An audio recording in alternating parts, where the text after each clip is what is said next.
Howdy, folks. Welcome back to Whims of the Creator. I am your host, J3 Puffin, and I am joined here today by my co-host, Gadget.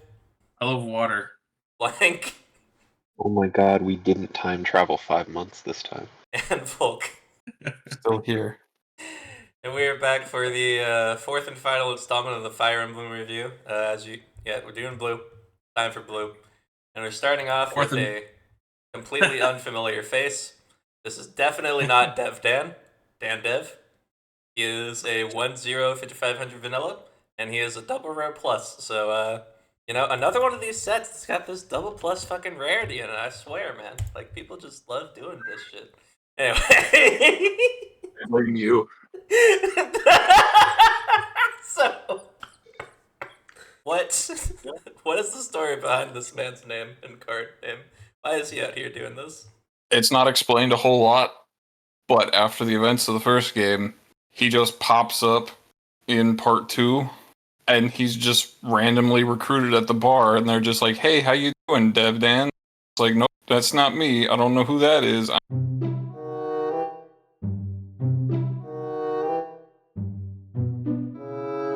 Fucking what? And they're just like, "All right, we'll roll with it." Yeah. Same personality as the other one, just claims he's somebody else.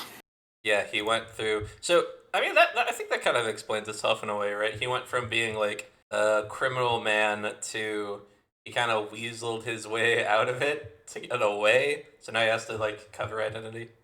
That's logical. He did, in fact, leave the country. Yeah. He wasn't really a criminal. He just walked into somebody's garden, right? That was. I was about to say, he went to jail. Not this guy, obviously. The Dev Dan guy, right? Yeah. Not Dan Ved. Dev Dan. Yeah. But Dev Dan is a criminal. Dan Ved is not. Like being accused of a crime and then sentenced for it does make you a criminal, even if by point of fact you're not someone who regularly commits crimes. Okay, you know what? That's a good point. But so it makes perfect sense why he would want to change his name, because he wouldn't want people to get him confused with the actual criminal. So yeah. Of course. Yeah. Mm-hmm. Of course, it makes sense. Man, the courts did this dude dirty. Like, he clearly does not have the intellect to be tried fairly. Like, he should never have gone to jail, bro. Agreed. He didn't go to jail. He didn't even go to court. In the background was just like, "You're gonna work for free." Oh, that's crazy. No trial, no nothing, no due process. What is justice? Maybe we can ask our next contender on The Price is Right. Unless we have any other comments, let's go see him. Behold. The actual double rare plus. Am I reading this, or are you reading this, JB? Sure, I'll take the opportunity. This is Ike, Hero of Tellius. When this card is placed on the stage from hand, do the heal. When this card attacks, if his gate climax is in the climax area, you can perform Aether, which is a replay effect that requires you to reveal it to one card from the top of your deck and then perform the following effect based on the cards revealed. Now, why would it have that apostrophe S? Tomorrow we'll get into it. If a level 1 or lower card is revealed, deal 1 damage to your opponent. Now, we have this little parenthetical that isn't even necessary for the effect because it says level 1 or lower. That says the climax are not regarded as level 0 for this effect. There's kind of a reason for that, but yeah, it should just say character or event to be different. It's fine. If a level 2 or higher card is revealed, you can put the top card of your clock in your waiting room. So, either a ping one or a heal one. But if you reveal a climax, you get to do both. So, heal 1, deal 1. It's like if the Hurricane Children from Dal 2 got early play, got to be a climax combo. This is more just like you get both options off of Suzu's card just from Ayakashi Triangle. She's a level 0 on board, so she sits bigger and can early play. I don't know if this can early play. I would assume it would, because it's supposedly the pushed card, and that's the only reason why I'm guessing. Yeah. But like, she heals to memory, and you get to choose, so it's a little bit different than this. But yeah, I mentioned her early play is free, aside from sacking the card that early plays her. Yeah, but it's a 2/1 that summons her. This is also a 2/1 summoner, but it's a different cost. Pretty sure I we mean, moved it to the next slide. So Yep. yeah, the weird thing is like why Suzu's is free is because like her 2/1 can clock to draw a card, and then they like change from hand, so like the hand is free, and then the actual thing is also like pretty free Mhm. because you just play the 2/1 down, and then the combo's free because it's just burn or heal. Mhm. And yeah, this can do both, but it needs to. It's semi-random, except I assume it's not really random. Yeah, let's move on to that before we start talking about ratings or budgeting or anything. I just wanted to say I'm really glad that Blank is picking up on my main concern with Ike, which is how free all of his shit is. So now we get to talk about Mist. She's a 2/1. She has this Encore assist, so all characters in front of her gain character Encore, which is a pretty good skill. When she's placed on stage from hand, you can look at up to 4 cards from top of your deck and choose a character with Ike in its card name and just add it to hand. So she searches for this level 3 Ike. She searches for the Ike level 1 combo if you're playing it. And there is a level 1, a 1/1 Ike counter, which is a 4K backup if there is a climax in your opponent's climax area. So there's some pretty good search options that you can hit off the Mist. And then also she has at the beginning of your climax phase, if you're level 2 or higher, you can pay 2 ditch 1 to early play the Ike from hand onto stage. You don't have to sack the Mist. You don't have to rest it. You can just pay 2 ditch 1 summon the Ike. My main problem with this card is you can hard play her for 1 stock. Look at 4. Get the Ike level 3 for free. And if you hit it, obviously if you don't hit it, it's not free. But like you could potentially combo into the thing that is trying to summon, which is really good. And then you just get to pay his cost, which is pay 2 and ditch 1 to early play him. Notably, because you're playing him from hand, his on-play heal effect will trigger. And then if you have the climax combo, you basically are healing again. So you're effectively going plus or minus 1 stock. So you're paying 2 stock to summon the Ike, which is how much he costs already. When he attacks, he refunds the stock that you paid to play the Mist down. And he's probably healing twice if you have the climax. So like this is a really, really good early play thing you can do. And the Mist just keeps him alive with Hand Encore, even though he's only 10k power. This is so confusing to me because like, okay, so on the one hand, right, the one part of the card, like you definitely should not have this top check 4 just like refund a hand, lol, on the 2/1, right? Like that's like, yeah, it's limited to Ikes and like all this other shit, but they don't print like even nerfed versions of level 3 effects on like 2/1s, or at least they're only starting to do it now because there's a 2/1 in Heaven Burns Red that's a top check X, but it's a 2/1. It has a Soldier and it's like 500 power. Like that's how much of a discount level 3s get on that one effect. Mm. Is that if a 2/1 has it, it's like 500 power. It's on the superhero girl that I forget the name of because I haven't gotten her story yet. And for a zero to have top check X, you have to have pay 1, ditch 1, and a condition on top of it. So like yeah, I mean like, but okay. So we take that part to one side. Like it's like say, oh, it's limited. It's climax phase summon is like weird, right? Because if I'm gonna go to a place where I didn't think I was gonna be going, which is Dragon Maid. They have a 2/1 Kana that on play you discard, and I think you search for one of the pieces of the, because the Kana has like resonate shit with it too, but you get one of the pieces.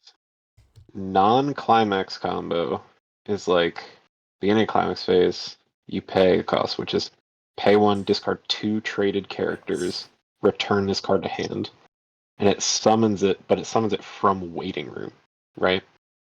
And then it also gives that card hexproof. Like there's also just another one in the same set that summons the Lukoa. It's a is the kid's just named Shota? Which I think that's his actual name, which is hilarious. yeah. It searches for the Lukoa for pay 1, discard 2. So like I don't think that summon ability is like that far off, because the 2/1 is a climax combo. The 2/1 showed as a climax combo. But the other one is not, but it has to return to hand. So I don't think we're like that far off of the change stuff. And then we talked about Suzu from Ayakashi, right? Like that card heals to memory on play. And like the 2/1 from that is like makes that card free. Like practically. I've had to play into that waifu deck so many fucking times. It is very silly. And it's doing now again, Ike's probably gonna have some bullshit to where I can just proc both abilities all the time because whatever and fuck you.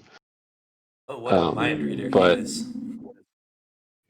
but it like literally Suzu's is climax combo. It's Kanata. It's the Kanata change. You pay one and you sack it. And that's it. And you don't even lose hand because the first ability on the changer is clock yourself, draw a card. And then it also gives you the clock because the 3/2 Suzu heals to memory on play. So you set what you're going to put in your memory because you're not going to need it anymore. So you just like, oh, I'm playing 3,500 chasers. I don't need this at level 2 onward. So they're going to memory. Which is the stupid part about that deck, because like if you ever answer the Suzus, like they're one like decent brainstorm away from healing to memory more. And then all their stuff is on pants. So they're just healing regularly, because again, it's not just the heal on play, it's also heal climax combo.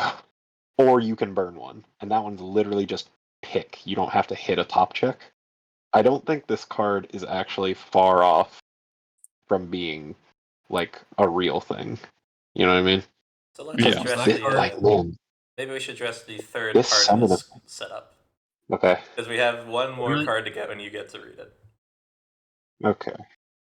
Shrewd Tactician Sorin. Pay one. This effect activates up to once per activation condition. Okay. We'll just. When an effect would reveal cards from the top of the deck, you may pay cost and add 1 to the number of cards revealed. Okay, so basically this is saying Ike is going to reveal 2 cards from the top of the deck, and you're going to turn it into heal 1, burn 1, a Cococino, or a Cococino heal 2, if you're Now you're really a getting it. god gamer, and hit the double climax. Basically. You really are getting it. So, One more thing, though. oh yeah, keep going. There's another one? There's No, another one? there's more Oh, text on the no, card. the brainstorm. Okay. Oh, it's a fucking search brainstorm. Yeah. I'm always a better fan of salvage, but with the search, you can actually set up your Ike plays a little better by like double checking, hey, these ratios are in my deck, and then picking out something to try to make your ratios better. You can also, if you need to burn extra stock, you can pay the activation condition effect to reveal 5 on your brainstorm. No. No, Because flip because it's over, revealed. not It's reveal. not reveal. Okay, I see. My brain. No, not my brain. You Like, used to be able to do that, brainstorm but touches me Okay, very gotcha. strangely. No. To be I fair, literally thought that we could, but okay, to whatever. be fair, pay 1 for an extra card reveal wouldn't be like. But It would actually kind of suck, but Yeah, it would not be efficient at all, which is why it's like, maybe. Because there are some places where it's like, oh shit, I have to like dig through and get like these climaxes out of my stock, and it's like, all right, cool, well, I can just pay the 1 on the brainstorm, dig an extra card in my deck. Has its own trade-offs. Anyway, Or you get really lucky with the Lathe at the beginning. yeah. You So- don't have a level 1 target.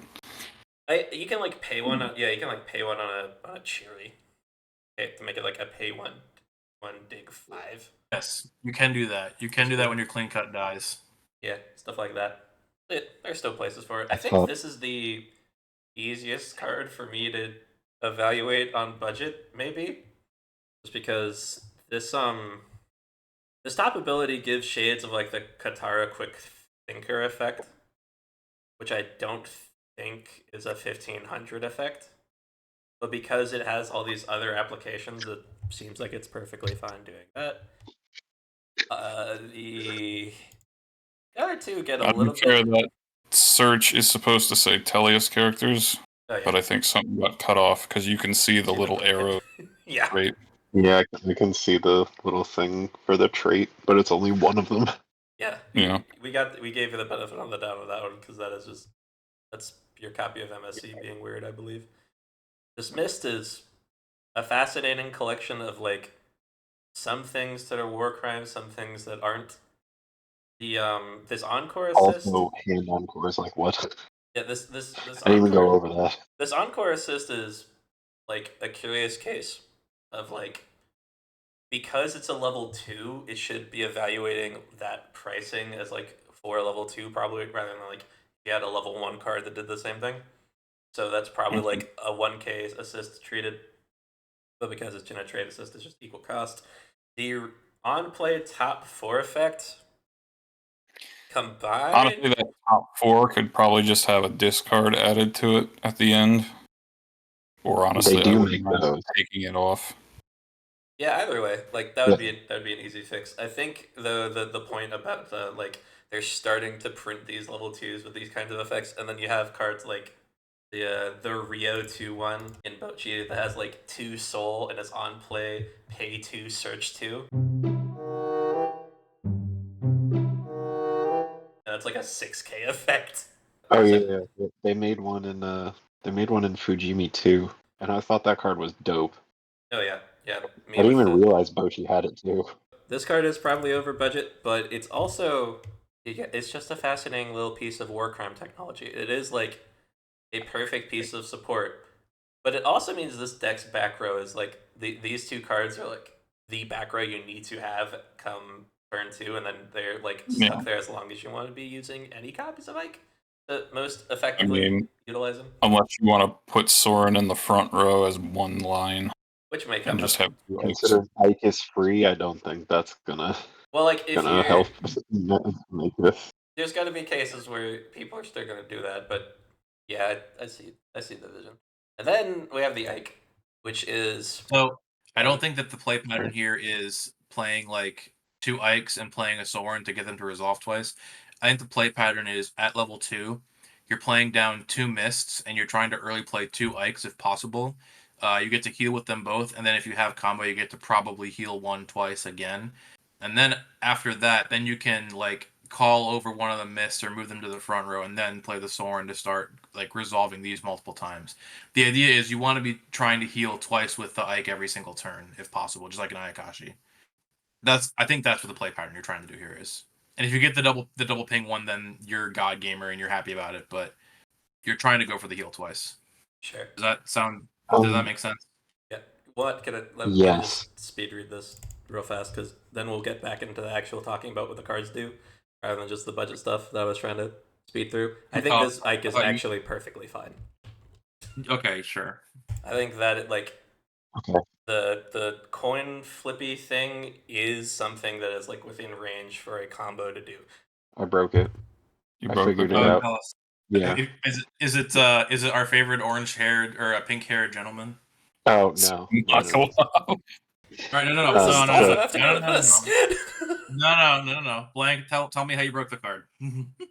So the broken part's the brainstorm, right? Because it says this effect activates once per activation condition, but like in Weiss there is no like hard once per turn. And because Ike is like free as a combo, you can spend all your stock on this thing. So you just back row 2 Sorens and you get 3 effects. You know what I mean? You can burn one 3 times if you just reveal a bunch of zeros for free. Right. Volke, do you want to tell him if that's allowed or not? The initial goal by typing it that way is that you can only activate 1 Soren per reveal effect, but I didn't know how to word that. Because originally, once per Soren was the thing every time Ike would activate, and that was, like you said, kind of crazy when you could do that shit, but I tried to add the 1 activation of a reveal effect. So the way this would need to be worded in like Weiss language is basically something like if you don't have another shrewd tactician Soren on field, you may pay cost when your Ike attacks. Hmm. Blah blah blah blah Yeah. blah. Yeah, like You know what I mean? Kantara. Yeah, the first time I saw it in like English language was in Avatar, actually. Yeah, it was the first case that we actually like got. I'm sure JP already had cards that did it, but like that was the first one that the thing that made it to EN. Yeah, there's like a Miku card that lets the finisher like mill an extra card or something, but I don't know which one came first, and I'm sure there's stuff before that that I don't even remember or know about. Overlord Set 2 came out after Avatar in English, right? I believe so. I don't know. Although all the broken stuff in that does not have a if you don't have another Yeah, not the broken blah stuff. blah blah. One of the not broken combos. It had some like climax combo messing around. The Evil Eye has like a support card, kind of like the Macross card does. Oh, weird. To Blank's point, I think getting to resolve multiple Sorens on Ike actually wouldn't be that crazy if it wasn't for the fact that Ike can early play with the Mist. I think if you had an end board of like 2 lanes of Ike and 2 lanes of Soren, that would effectively have been 4 stock for the Ikes and then 2 stock from each Soren, so 8 stock total for what is that? 3 ping ones plus a heal probably on each one. Like that's slightly less efficient than Gura, right? Like is that fair? No, probably not. But also like it's about equal statted for Gura. But the fact that you can early play, I think, means that that has to be not allowed, in my opinion. Having sat against this card, it's not so much the multiple heals that get you, so much it is the multiple ping ones. Okay, let me. So this is how I would literally make this deck. It would be 4 Ike, as many of this brainstorm as I can fit on the board. So probably 4 of that too. And the rest of my deck is 1s or lower. Because burning 1 3 fucking times for no goddamn cost is stupid. X. Like, logic. yeah, you have to pay 1 each time. So it's like, it gets a little, like, actually pricey, right, to resolve multiple Soren. But because your entire rest of your deck is going to be costless, like, up front, it doesn't matter. Now you're starting to get Like, the idea. Play it to like a yeah, Gura yeah. style So rather like, than oh, a Suzu style. But the fact you can do both is crazy. it's not even the fact you can do both. It's because you can rig it, right? So you rig it, and then if you only play level 1 or lower cards, you are just burning 1 multiple times. Like, Suzu can only burn 1 on 1 attack. Like, that's it. You're not getting any more damage push. The off finisher is like a burn 4 from the TD. And yes, that card is cool, but most decks don't even play it for slot efficiency reasons, as far as I remember, at least in the Suzu pile. Like, burn 1 3 times. Do you know how much burn 1 3 times is costed? Honestly, let's not even One talk of the about like hypothetical world here. Let's just look at the card in front of us and talk about it. Because to be frank, burn 1 twice for pay 1 is still pretty fucking efficient, right? Yes. There's a couple things I want to talk about. Obviously, you'd want to play the Soren with this, and you'd be like, well, hold on a minute. Pay 1 for burn 1 twice isn't even confirmed on this card because you have to hit a level 1 or lower both times. The Bastion Brainstorm in yellow, the Salvage Brainstorm, activates whenever your other character is placed. You get to look at the top card of your deck. So if you're also playing that card can get you information. The Laura in yellow, the Act Rest 2 heal, that card has On Play Surveil. If it's a character or event, you can add it to hand, but you don't have to add it. You can choose to leave it there. So that gets you another confirmation, or it's another card that can confirm. And then if you remember the MacLeod that I mauled it about, he says when he is reversed, you can reveal top card of your deck, and if it's a level 0 character, you can add it, and if it's not, you send it. So that card can also let you re-roll the top card of your deck if you're playing that card. There's not a lot of cards in this set that can confirm top, but there are ways that you can confirm top to guarantee the first instance is a burn 1, and then the second one can be whatever. Second thing is, when we did the Pikmin set review for the first time, I mentioned something like the way that set worked. It was kind of like there was a bunch of crazy stuff in that set, but because your deck was mostly army cards that didn't do anything, it didn't feel really super overpowered or unbalanced. This is the set where I'm kind of like really, really aware of how really, really good everything is. Obviously, there's archetypes set up here. Like, you're meant to play the Lagoos in a deck. You're meant to play Order as a deck. You're meant to play the Knights as a deck. The standby is basically restricted to Pegasus, so that's kind of its own deck. But in every Wise set, there is always a chance that you can play pile of good cards deck and come out on top. And I don't think you're gonna get more good pile of good cards than 4 Ike, 2 to 3 of this Mist, 4 of the Sorin, and then whatever other good cards you have. Remember, your Fuka Zero is also a clean cut. You have a true Ricky in yellow, so those can help you play into the Joffrey, which is hexproof. And is also a summoner, so you can summon one of these Ikes for free. You can, if you're playing red, which is very easy to fix, you can play the Stefan if you want to. There's a red early play. There's also an early play in blue that you can play. For level 1 combos, you have the Elincia in yellow if you want to play that card. You have the Saniki in red, which is really good. Lets you ditch 1, add 2. And then in blue, you have a Book combo, which is pretty good. And you have a Pants combo, which is also on an Ike, which is also very good. So you could play like Door Choice, or Door Pants or 8 Pants, and be just incredibly efficient with your deck slots and with your hand plussing, which is pretty important considering you're going to be spending like 4 hand to early play 2 Ikes with the Mist. And you want the extra hand so you can hand encore your Ikes if you have the Mist behind them, right? Like, there's a lot of cool stuff in here. I know we talked up the Sohn and the Deginsia combo, right, with the Altina as just like a Marine, and I know we talked up the Ashnard, but like, why would you do any of that when you can do a way more efficient combo, pay 1, burn 1 twice at level 2? Like, I really like this set and how cool it is, but this set is going to be suffering from the problem of why would you do anything else when you could just early play Ike and burn them 1 twice and probably heal? Which is like the most common set problem for a Weiss Schwarz set to have, but also something that as a custom set designer you can avoid for the most part. Sure. I mean, like, think about Umineko, right? Like, that set has Yeah. a bunch of really cool stuff in it, but the best thing you can be doing, bar none, is early playing 2 Marias, having the Sakatoras behind them. They sit at 14-5, up to 16k cross turn. They have hexproof, they have anti-damage, and they have on, when opponent attacks them, you get to damage scry 3. They don't do anything. They just sit there and swing for 3 every turn, but your opponent is not going to be able to damage you the rest of the game starting at level 2.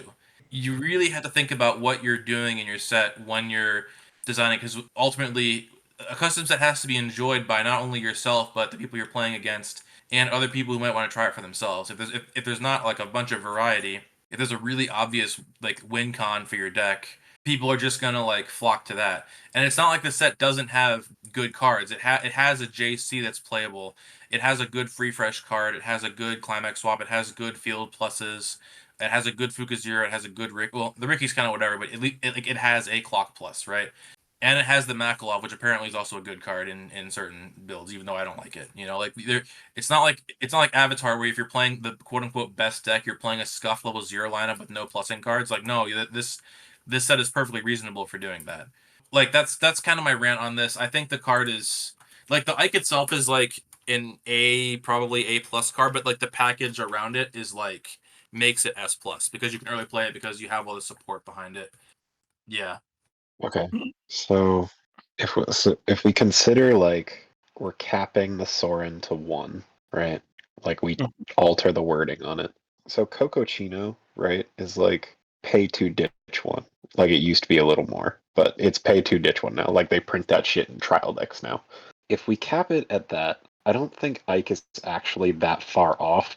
But also like early playing Cocochino gets a little like whoa. Especially when it has hand encore, because like this one's not even like the actual combo part is not the thing taxing your hand. It's I want to play Mist down, I want to early play it, and then like yeah, you might need stock or whatever, but we have that choice combo, and I'm like, oh yeah, you can just like play enough Lagoos and the Stone to like stock charge to fund all this bullshit, and then it's like, well, I could either try to summon this thing again, which is a little inefficient, or I could just hand encore it because I gave it hand encore, which is like $3.99. However, if this thing like didn't early play, I don't think the cost on it is like that far off. And I also think like playing the door top end with the legend package, I think that's like pretty comparable to like Cocochino. Like you got a couple burn 2s and the clock kick, and I don't even remember what the other ability the dragon dude did. Uncancelled burn his soul. Yeah, like there's other stuff that felt like viable if this thing didn't come down early, I guess. But as far as like the early play cost or whatever, only early playing it is like that bad of a cost. It's just like the finisher part probably needs a little something on it. But it's weird because like as text itself, it doesn't do anything that's like worth a cost until you Yeah. add this package around it. Potentially the climax letting you deal double up. You might need a cost to resolve both. Because like deal one, heal one isn't a free combo. So you might have to accommodate for that somewhere in there. If it was a different kind of early play, because this is also like a spawn early play, like it's not a change or anything. You're keeping the 2-1 on board, which means you're keeping the assist, and also you're just putting this in a blank lane that you got run over by last turn or something like that. Like we have a bunch of other like significantly more like involved cards that early play stuff. Like Hololive TDs again had like the Rusia early play, which I think we also it's elsewhere in the setup Yeah, this set as well. it's So the you Lion wouldn't King want to early like play. you'd want to double up main set, but like you've got there's like a Lyco Rico early play thing that I think is It's just pay for we play yeah, it. which I mean like There's one in Blue Archive too. yeah, and that may or may not also work out. There's also like having to like sack a specific character to do like you could have like require I don't know like a specific ike on stage or resting this thing like there are ways to do it, but honestly, I think maybe just dropping the early play entirely and let it have the other two criminal effects is probably the way to Yeah. go. I think Gadget's right that and I think also what you've been saying is that the fact this comes down at level 2. The combination of level 2 and free combo, and I feel like the free combo is the more interesting thing to keep intact personally. For flavor, also, yes. Yeah, so I think just scrapping the early play part entirely, letting it keep these other two effects, and I think you might even have like the same power line or whatever. Was the missing soul intentional? Kinda. Kinda. Okay. I think at first I forgot to put it on there, but then I just said fuck it because it's got all these effects. Okay. But Yeah, yeah, that's fair. honestly, I could do without the early play because lore wise, it's not even really relevant. You know, And then after making enough cards in this set, I started to realize there's way Too many other early play effects in this set. so I have a question and then another comment. Are the cards revealed from Ike's effect meant to go to waiting room afterwards, or do they stay on top of your deck? I think the original, or not the original, but after playtesting, the idea was to have it shuffle after revealing. Oh. Okay, because that isn't on the card. And if you use Soren's effect and they stay on top, then you use the second card to confirm the first card for your second Ike swing, and that can be really good if it's a climax. So just something to be aware of.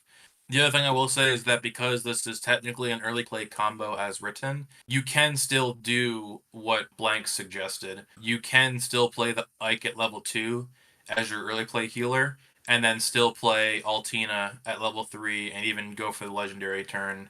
Like if you're in a deck that's like 6 pants, 2 door, or like 6 door, 2 pants, and you're playing either the Sonic level 1 or the Ike level 1 here, you could still go for this early play at level 2 to heal down. Actually, even if you had the Ranoff's probably a better example because that's going to get you some of the stock that you need for the legendary finishers. You could still play 2 or 3 of this card in your deck and do like the Hololive thing that sometimes people do where they play Miko Sora and they'll just play like one of the Marine door and then play the Marine as their finisher if they need to push for a damage. That's a perfectly viable Oh, strategy as well.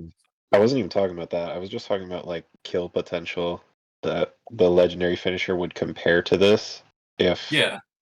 But like it would be a lot more even of like what do you play? Because then your yes. early play stuff would be like I'm either going defensive with the Black Knight, I could do the Anya combo from green, or I could play for this finisher, or I could play for like the legendary package, or the shot Icy Tail thing. You could start doing at level 2, which is kind of nuts also. In hindsight, the Black Knight, the Micaiah, the Skrimir, and this Ike can all early play. Yeah, making There's a Ike lot of early. not an early play, if anything, is just like brings some extra variety. Yeah, it is interesting to have a set that has so many early plays, with the idea being that it's just like it's the same person, right? Just in like a different phase kind of thing, for the most part, right? It's Zelgius going sicko mode. It's Skrimir also going sicko mode. Guys, Yeah. we're just going to be Sympho gear. Everybody can early play if you play the right event. I mean, for some of those Not characters, joking, by the way. it All the does make main sense, characters right? can early Like play. Yeah. Skrimir is a Laguz and he has the marker change. Zelgius is the Black Knight. He's got the big armor thing and he has a secret identity. Micaiah makes less sense, but at least you're using the event to like show Yune possessing her.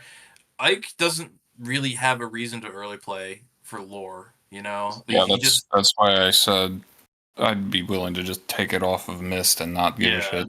And with that gone, like once you take the early play off the table, this is perfectly fun.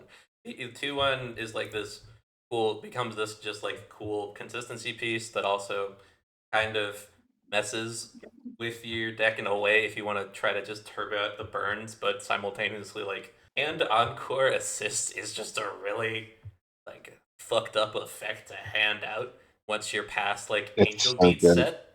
So Angel Beats getting I mean, more I got it cards. from You Disgaea, guys but much more.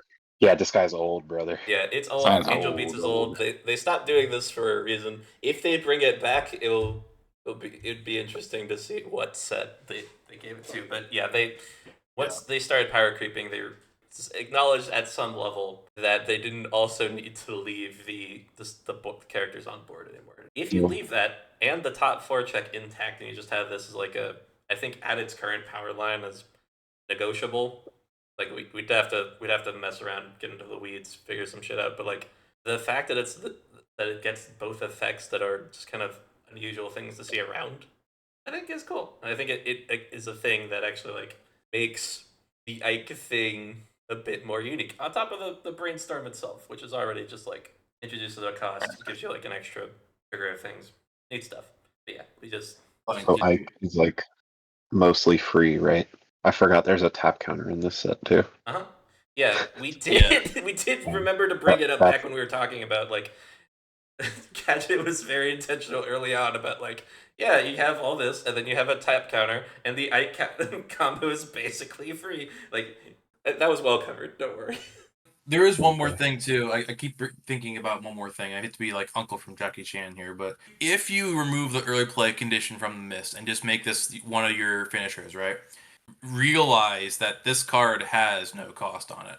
Obviously, you'd want the Soren to be paying one for you to potentially do more things, but like because this is costless, it suddenly now becomes another like let's say you're trying to play the Black Knight or the Micaiah, right? This card becomes another option for you to have as top end push. Whereas before we had talked, maybe you would play the Ashnard at level 3 as like a finishing push, or maybe you'd try to play the Altina. This card becomes just another option for that. And that seems obvious. Like I did just talk about Hololive and Sora, Miko Sora, right? But the reason that Hololive can do that is because it has Marine, which is like the really efficient card, right? But Fire Emblem is uniquely positioned as a custom set where it has Altina, it has Ike, and it has Ashnard. Ashnard less so, but like Altina and Ike are both incredibly efficient finishers. Ike being just a straight what is it, Trouble Girl with upside, right? And Altina just being Marine, basically. No matter what version of the mid game you're playing, you can just play Altina or Ike as your top end and just be like, Unga Bunga, okay, I high rolled and I won, you know, because I was able to reveal 2 climaxes off my Ike's mills, you know. I don't think that's broken. Maybe Blank and Black pill me on that, but like I think that makes Fire Emblem pretty uniquely positioned as a custom set. Maybe there are some decks in JP that can play like that. There's not a lot of decks in English that can play like that. And I think that is another interesting feather for this set to have. But like probably more testing required because like there's so much good stuff in here that can be potentially problematic. Like going through these videos and going through these slides, nothing in here reads too overpowered, but like the one thing that I never got to do, because I did get to do this with some other people's sets. I got to do it with Umineko and we got to do it with Scooby-Doo and Guitar Hero is I got to take everybody's cards, print them out, cut them out, and build my own decks. I've only played like Volk's versions of these decks. I haven't got a chance to go through and be like, all right, 4 Fuka 0, 3 Ricky, 2 this, 2 that, and then like build my own versions of these decks where you just play all the good cards together. So potentially there are things in here that might need to get cut from the set or nerfed, but like having that unique identity is a good thing for this custom set in general. I made edits if y'all want to see. All right, I did Soren. No, put Mist. Soren might need to be reworded. I mean, like, I get what you're saying. Yeah. Sure. Right. I mean, Mist literally just took off the last line. It's just backspace until we're good. Mm-hmm. God. These are still 2 effects that are like really good that need testing, but it's at least slightly more reasonable. Yeah. I think the thing with the Mist at this point is like, because Ike's not early playing, you're probably not hand encoring an Ike, but I don't know how much that matters. Like you're hand encoring the Black Knight probably is the actual. Yeah.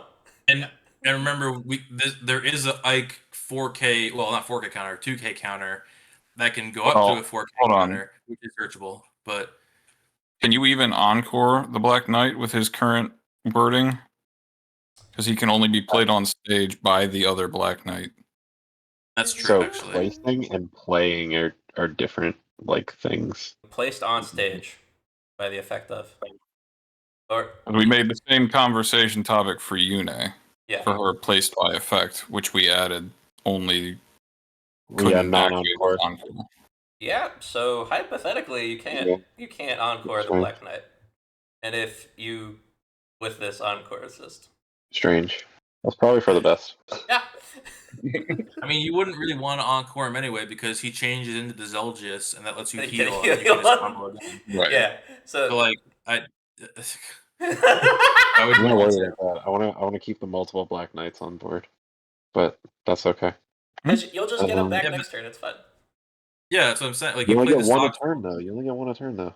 But that's why you have the 4K Ike backup. That's fair. Yeah. We get. Don't worry. We get there. We have a Black Knight Ike stall deck in the back of the round. It's fine. Okay. Oh, right, and there's a Sonic key that lets you resonate either the Ike or the Black Knight to do her effect. So there is a OTP Ike Zelgius deck. Yeah. You can't because you just said the other girl's name. Well, it's an OT3 at that point, but it's fun. Whatever. Oh my God, use your 4-0. Don't worry about it. Because you also play the Sonic Door combo, so you go. Oh well. No, you gotta play the Ike level 1 because he searches level 1 or higher. So you use that to get the Black Knight. Yeah. Sure. Yeah, that tracks. I don't know. With how Ike is now, I think he's just like really good, not broken. Yeah, I'll take that as plus off now that we've changed the early play. I like the high roll of like, man, I hit double climax, get fucked. Like that should be really fun because then the next Ike is also a burn 1 heal 1. Yeah, I do like the shuffle. I do like the shuffle part. I think that's a good addition because the alternative. Wait, no, because okay. Here's the thing, right? If it only hit 1, it's like it just goes to your stock, whatever. The fact that the Soren introduces that option. So if the Soren required you to shuffle. If you get a really small deck with only zeros and climaxes in it, you don't want to mill them. You want to send them back, right? And the way the Armored Titan is worded is you reveal top 9 and then you burn X, where X is the number of pants you revealed. But you have to shuffle those back because if you triple it, you want to make sure you keep having those pants in when you reveal top 9.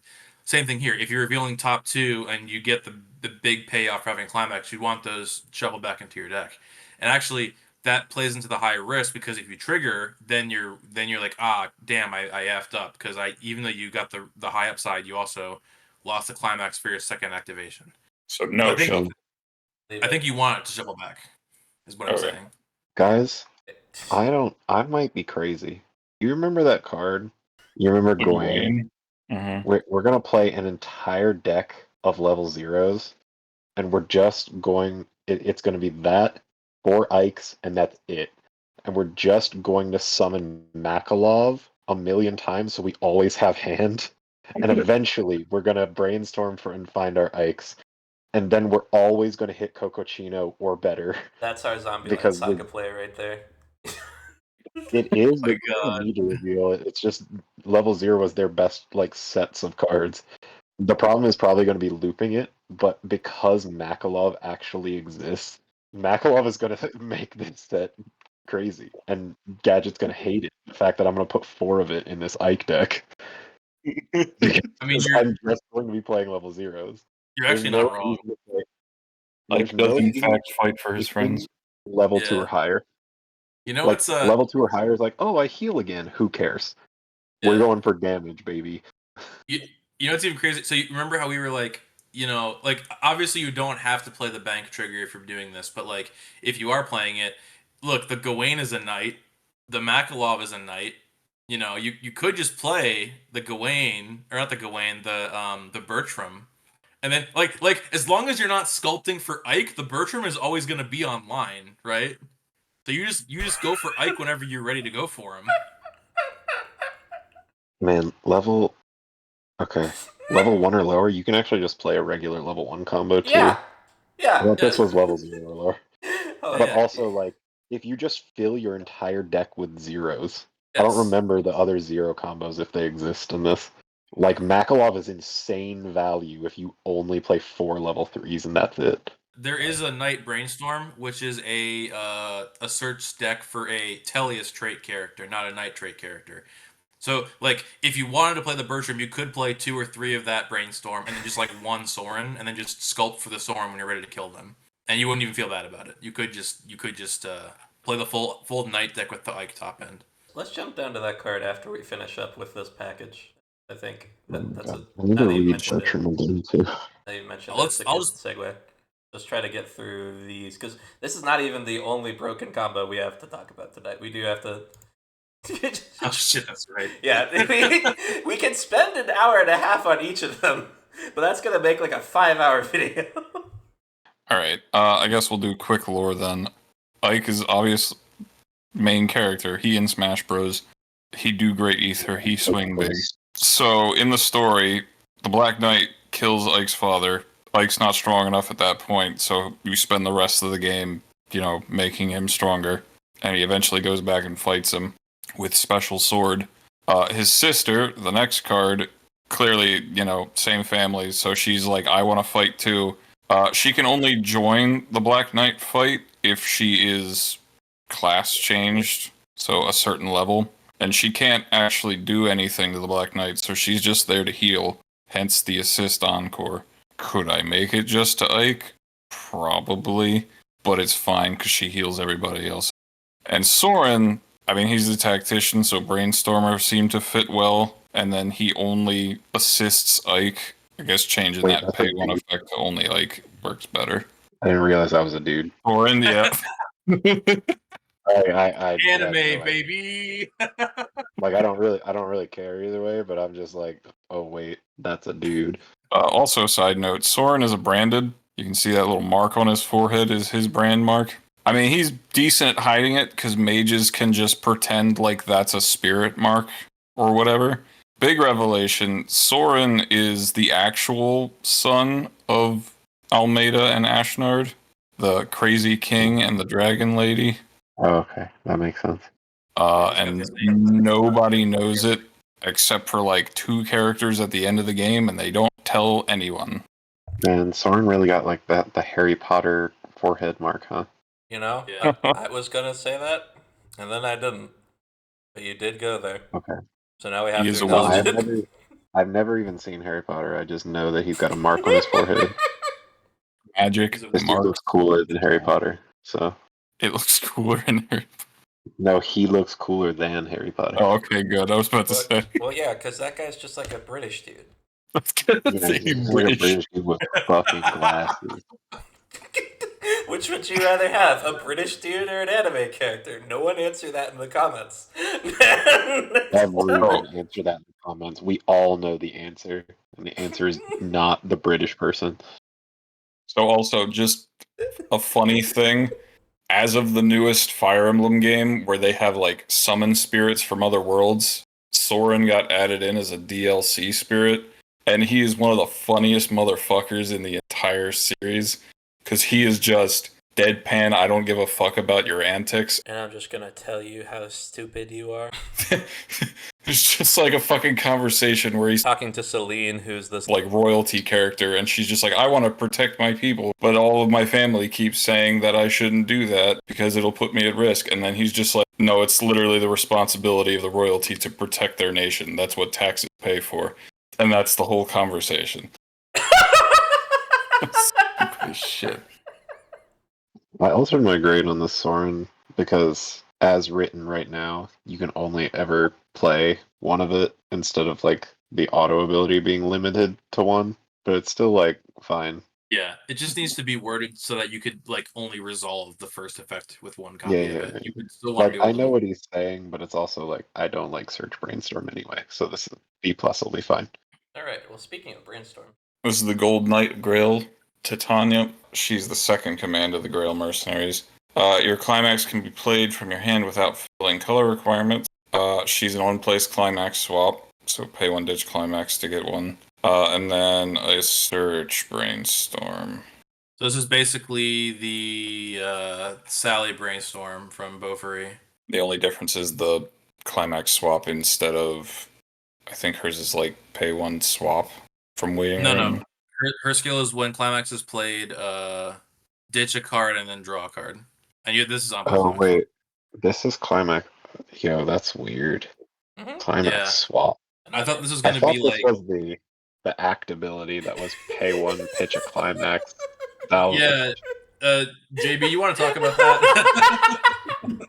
Okay, so that's literally the we got into this call before Blank showed, and we didn't have a timing on this effect yet. So we asked Volk for the clarification, and then while we were sitting here, I was like, well, hang on, this Aki thing is like an effect, and then there's the card on screen. Which is going to be pay 1 pitch climax as an act, just an act you can do without resting her to pitch climax add character. It's a thing. Here's the thing: if you wanted to do that as like a climax swap ability, you could. You could have like repeatable climax swap. The thing is that it would have to be like pay 2 instead of pay 1. It needs to cost an extra stock somehow. Or you need to replace that stock cost using the dark arts, which could be interesting. Wait, I know there's a set that has a repeatable climax swap. Oh, wait a minute. I need to go find it. Shit, you're right. Actually, because this is a climax swap, it's It's actually on 500. Assault Roller, right? It's 500 under spec. I realize now, because it's 500, 500, 1K. That card in Assault Lily? I think that card's in Assault Lily. Oh, wait a minute. But if you kept it at 500, maybe that actually. Nah, let's not get into that. No. Anyway, this is a hilarious card. Like, obviously, this is like, oh yeah, this is the brainstorm for the Bertram deck. So you can have a brainstorm, you can have a Bertram, you can do all that. But also, just like, if you had worries about color in this, like, at all, it's just like, yeah, you don't have to worry as much. They'll be You fine. don't have to worry about color on the Bertram deck. You just Yeah. need to fix for green, and then all your climaxes are free. Yeah, and then like Mhm. for your just like account for like your, I mean like green, yellow, and then if you care about red or blue for whatever like your personal build, but also because you're running the Titania Brainstorm, you're gonna have like 4 copies of a blue card anyway, and 3 of them are gonna Okay, be like so to trash. So Giga Brain time. We make this into the card from Shiny Colors set 2, where it says you can play climaxes or characters with X, Y, and Z name, and it's all the characters from her group without meeting color requirement. So you could just make this climaxes and night traded characters. that's not Like, insane. I don't know how the math. That sounds Dude, perfectly legit- fine, but like. If you wanted No. to play Vanguard and White Schwartz even more. Yeah. I heard you you're like. gonna be able to do it anyway. I Who heard you. cares? I heard you like I heard you like Bushy Road games. So I put your Vanguard in your white shorts so you can Vanguard while you white shorts. But and then you just gotta Like, get like it's build divide in there. Anyway.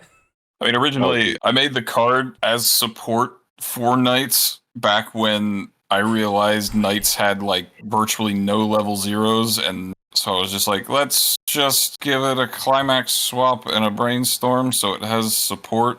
And multicolor Sally was a fun effect at the time, so I just did that.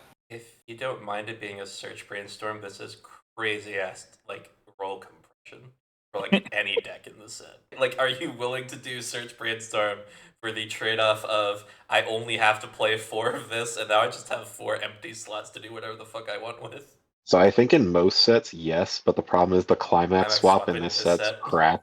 Yeah. The climax swap that already exists, it's a fucking 4K. Yeah. So it's like It's an authentic Nolan. choice. it's awesome is the actual thing, right?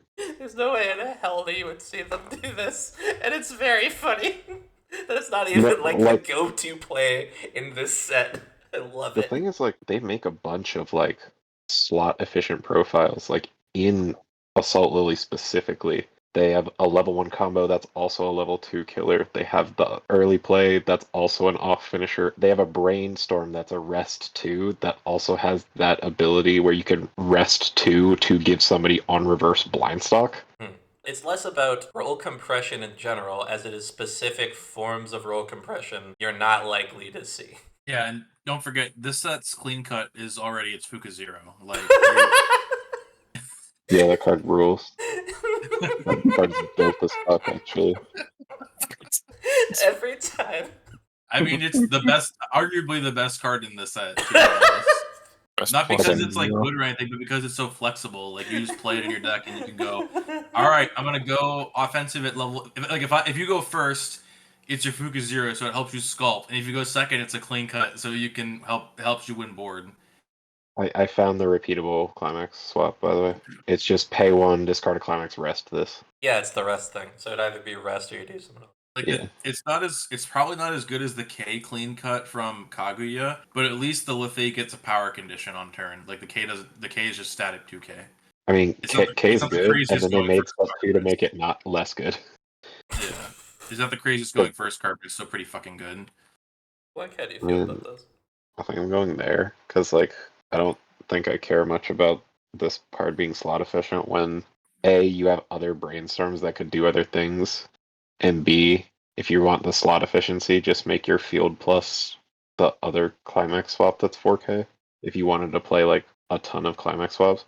Because your climax swap being good plays into this thing that Gadget keeps bringing up about the 3 combo stuff. So, like, I think it's really easy, and you need to fix green anyway if you want to early play your stock swap. I was gonna say your socks up also green. Don't forget. And the money counter that they'd never print. Anymore. Yeah, I was about to say. I mean, no, they wouldn't print that at all. What do you mean? The first ability, they don't print anymore. But both of those abilities together, they are never going to print. Oh man. Alright. Let's see, we've all step forward. This is hello. This is like a mother Titania. 2x climax, early play, stock heal, and if you have a full board of Tellius, all your knights get 1,000 power. Oh, so this is another reason to have blue knights in your deck, huh? Mm-hmm. Yeah. Oh yeah. Alright. Wait, All 1,000. get 1,000. This is weird. Okay, wait, is this 500?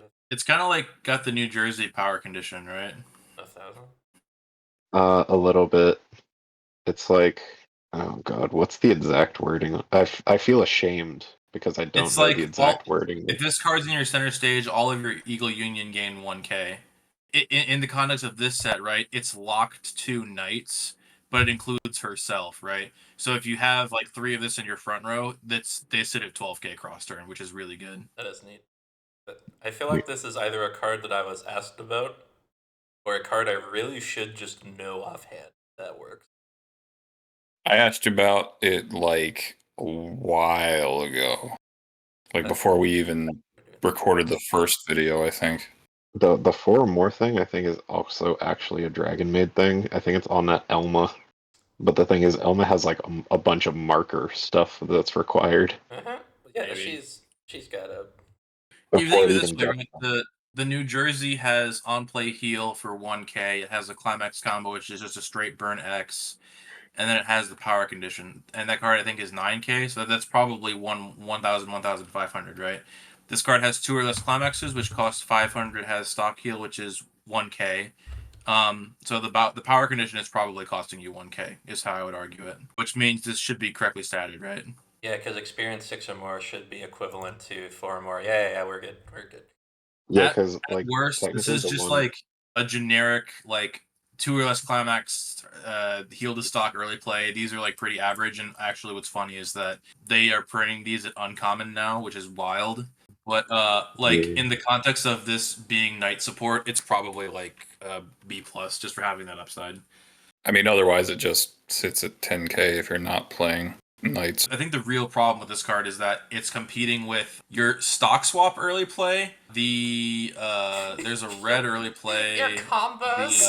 Like here your we go. Yeah, combos also in play. the Marcia, right, is just 4 more other, and then it's also 10-5 heal to stock. And then also there's a yellow early play as well, right? Everything early play.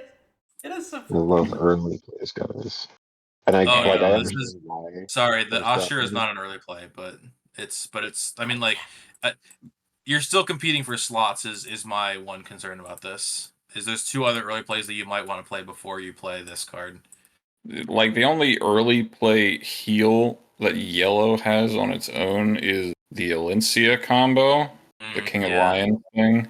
So, But if your I early mean, play combo heals, then like the Micaiah also early plays and also heals. So like if you're doing the Lion King or the Micaiah, that's already going to be your mid game plan. So you might not play the Titania, you might play the stock swap instead. right. I mean, definitely in Micaiah because it's already green. Yeah, you're definitely playing some number of the stock swap either way. You wanna have good. Yeah, and then you play the 2-1, and then you stock swap, shuffle back your opponent, and then you play the legendary combo because you're actually just Hololive. Actually, this is a Hololive in disguise kind of thing. Hololive doesn't have stock swap.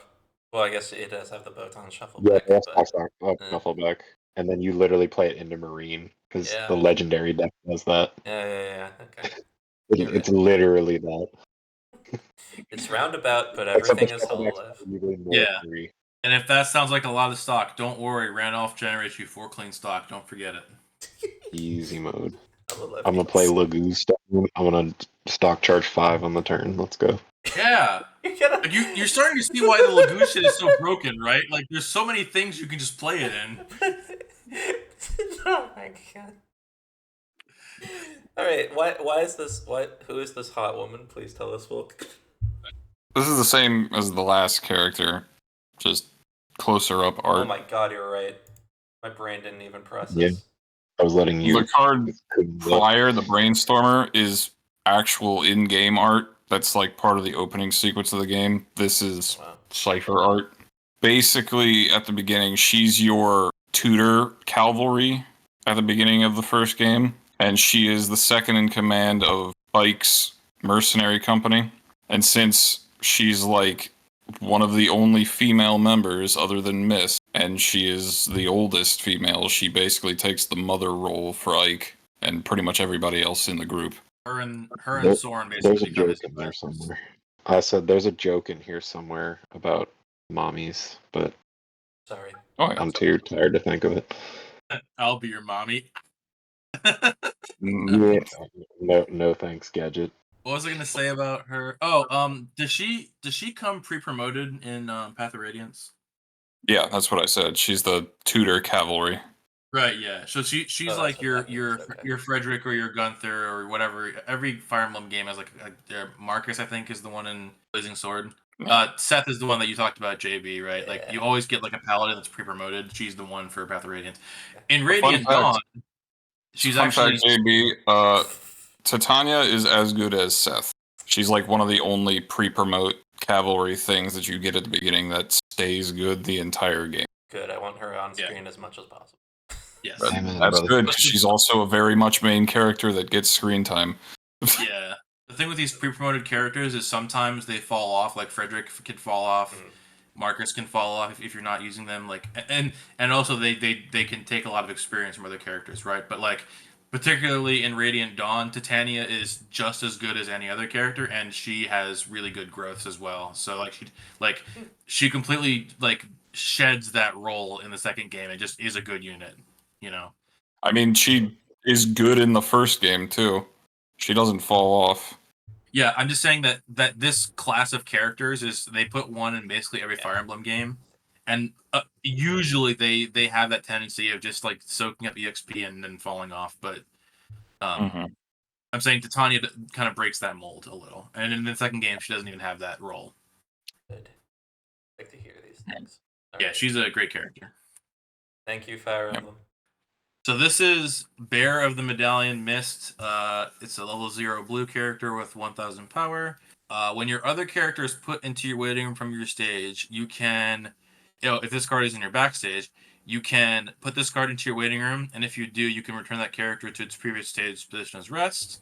And it has act. Rest this card, choose one of your other characters, it gains 1500 power ton of turn. Card's okay. Oh my god, guys, it's a card that was on the ban list. It's gotta be broken. It's gotta be Oh my broken, god. guys. What set God, had this no. banned again? Simple Gear. Because it's literally this text, and it would spawn out its early plays for really cheap. It's like you spawn out 3 finishers for 3 stock, and then you could do the back row save thing if your opponent actually answered one. That's So that's why I got put on the ban list. Didn't they also? That was part of the reason that like Sora and JP got hits was because like you had the her brainstorm on top of the early playing thing, on top of the fact that you could like super high roll, get out at level 1, or just consistently get out at level 2, that kind of shit. Yeah. Literally, also the main for a reason that boost. card ever got banned is because that deck was seeing so much play because D side was so broken, Oh yeah. and it was like a good answer into D side. It Yeah. wasn't actually broken on its own, which is why it never got banned in English. Proof. I think this card is budgeted wrong. No, it's not. I think it's supposed to be 1500 power. Nah, that's right. Oh, okay. Simple Gears is traded Rigorous safe. truth. Yep. Okay. That'll do it. Yeah. Time reasons. I guess at the risk of not losing footage here, I do like this card. I never played in Dragon Maid, but in theory it's fine. Notably, this is just another way you can fucking keep your Ikes on board. If you Mhm. don't play the Mist level 2, you can just play this instead. Oh my god, level 0. Oh my god, MacLeod. Yes, oh my god, MacLeod. Goat. MacLeod is... If I ever play this set for whatever reason, I'm gonna make It becomes custom reversed. sleeves that just says MacLeod is your daddy. So MacLeod on reverse lets you look at reveal top. If it's a cost at level 0, you have to add it to hand. I thought it summoned it. Never mind. Oh. Nope. If he This is summoned it, good. then you could immediately sack the Mist and bring him back. Yo, what the hell? It doesn't matter. Why is this He's card just getting gonna more and grab more this. playable the more we read it? Because the Ike is just gonna play level 0s. And then level 0 Oh, turbo God. crack. Fucking MacLeod, dude. Fuck that guy. I'm Orgul going to do Soldiers that. just go 0 mode. No, this We is really, like truly new age Weiss actually. Like gone. Weiss went on a trajectory of like we're gonna play really, really big costed stuff and it living is gonna be our value. But when you get closer and closer to modern Weiss, it is just all of my 0s are so overloaded with good abilities and filter and bullshit as long as I have a finisher, it doesn't matter what I'm playing. I mean, Mirrorverse already kind of proves that, right? Isn't there a deck in I mean, Mirrorverse that just plays all 0s and then either plays the Mickey Mouse or the Hercules at the top end? Yes. Before we move on, just a little extra lore.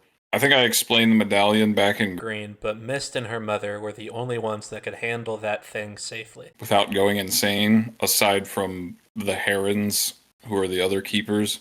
So, just fun fact, because that's what she is holding in that picture. I think this card would have more value if, like, the Anya clone didn't already have Hand on Core, and, like, some of the other early play stuff didn't have, like, set backstages already. I don't know what this goes in. I think generically those are a B, but I think in this set, because there's so many, like, caveats, It's like this. Actually, I know what. I mean, maybe the It goes in Ashura the- finisher. It goes in the shot deck for sure, because that way, if your thing gets run over, that means you have a reverse target, and then you save the thing and combo again Yeah. after power pumping. Let's go. All right. Yeah, The Ashura combo is a decent choice as well. Okay. Well, I assume we'll get to that. 3 cards We will. remaining. Talk about different combos. Oh, we have okay. like 2 combos before we get there. So Blank's read. Oh, got a book. Oh wait, I get the Pegasus cutie. This card is treated as having of Crimea in its name in all zones. During your turn, if you have 2 or more Tellius, you get 15. Oh lord. When this card attacks, if the climax in your area and all of your characters are Tellius, look at top 2, add one of them to stock, add the rest to hand, and then put 1 card from hand to waiting room.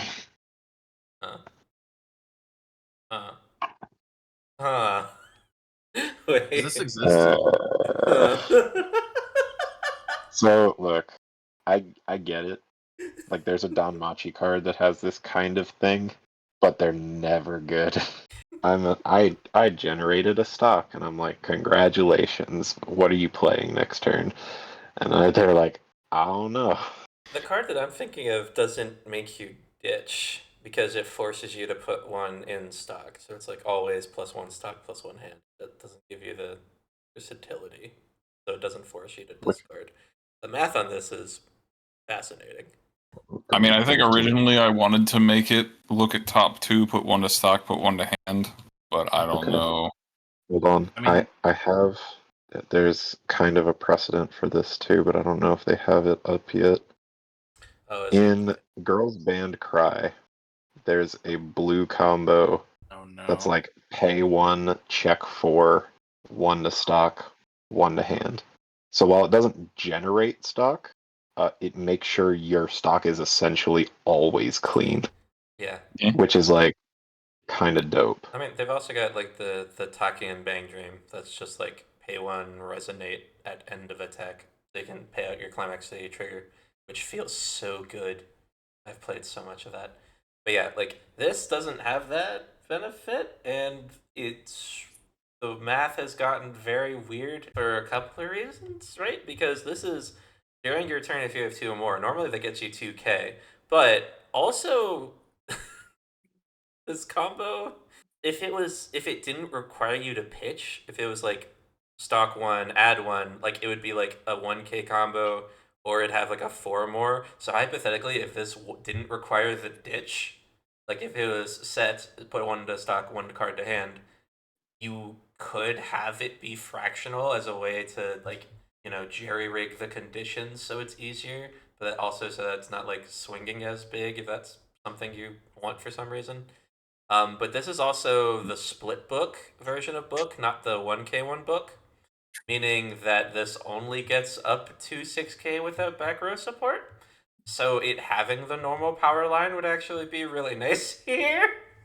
This gets really messy. And for that, I think it wants a rework. Probably. What's the power line on that Girls Brand Cry? I think because it's like experience stuff, Yeah. it swings pretty big too. It like sits cross turn Okay. at a pretty big power line, from what I recall. I mean, honestly, Yeah, if we just keep the during your turn and make it a little bigger, do the pay 1 top 4 thing, that would probably be fine. Yeah. It actually makes more sense given her lore and the fact that that sword that she's using is a brave weapon, which doubles her attack speed, and given that she's a Pegasus Knight, she'll be fast enough to attack 4 times. so 4 cards, 4 attacks. That's Problem dope. with that is then you run into it being very similar to the next card we're gonna read. Yeah, actually- that was my only thing. Yeah, there's other combos that aren't like the top check 4 variant that you could play with. You could also make this like Reiner or Toph, where like on attack you can ditch a character to perform following. Like look at Mill 2 salvage, Mill 2 salvage, or Mill 1 salvage. Yeah. But then that's competing with actually did you put vanilla cigarettes in this set? I forget. I don't think we've seen No. one. I haven't seen. Okay. I mean like that could be an option as well. He's pretty sure this is the last card he made for the set, ignoring the corrections he's made to the other cards that we've looked at, which is part of why it's, a bit odd. Well, it does have split books, so like it wouldn't surprise me. Yeah. I think as written, I would not play this card. And obviously, it's on a book. There's like no book support in this set. If there's a way we could buff this to make it more playable, I might play it. But like, I don't think you're playing book in this. I think you're playing either the Saniki combo or you're gonna play the Ike we're about to look at. They made the second split book in Sneaker Bunko 2. The level 1 combo looks really cool. It has the double drop search effect, like that during the turn this card is played, double drop search. The climax combo on the split book is get 2k, get the bounce back to hand. So you can reuse the double drop search part. And on its own, that's like not quite big enough for your Obero.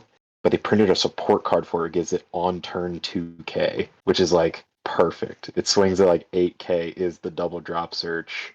That card's so cool. I love that card, and I want to build something with it, even though I have never watched the series or read the series that it's from. But this was an excuse for me to talk about it, so. Thanks for that, Blank. Relevant lore for the Silencia card. This is her as she appears in the second game.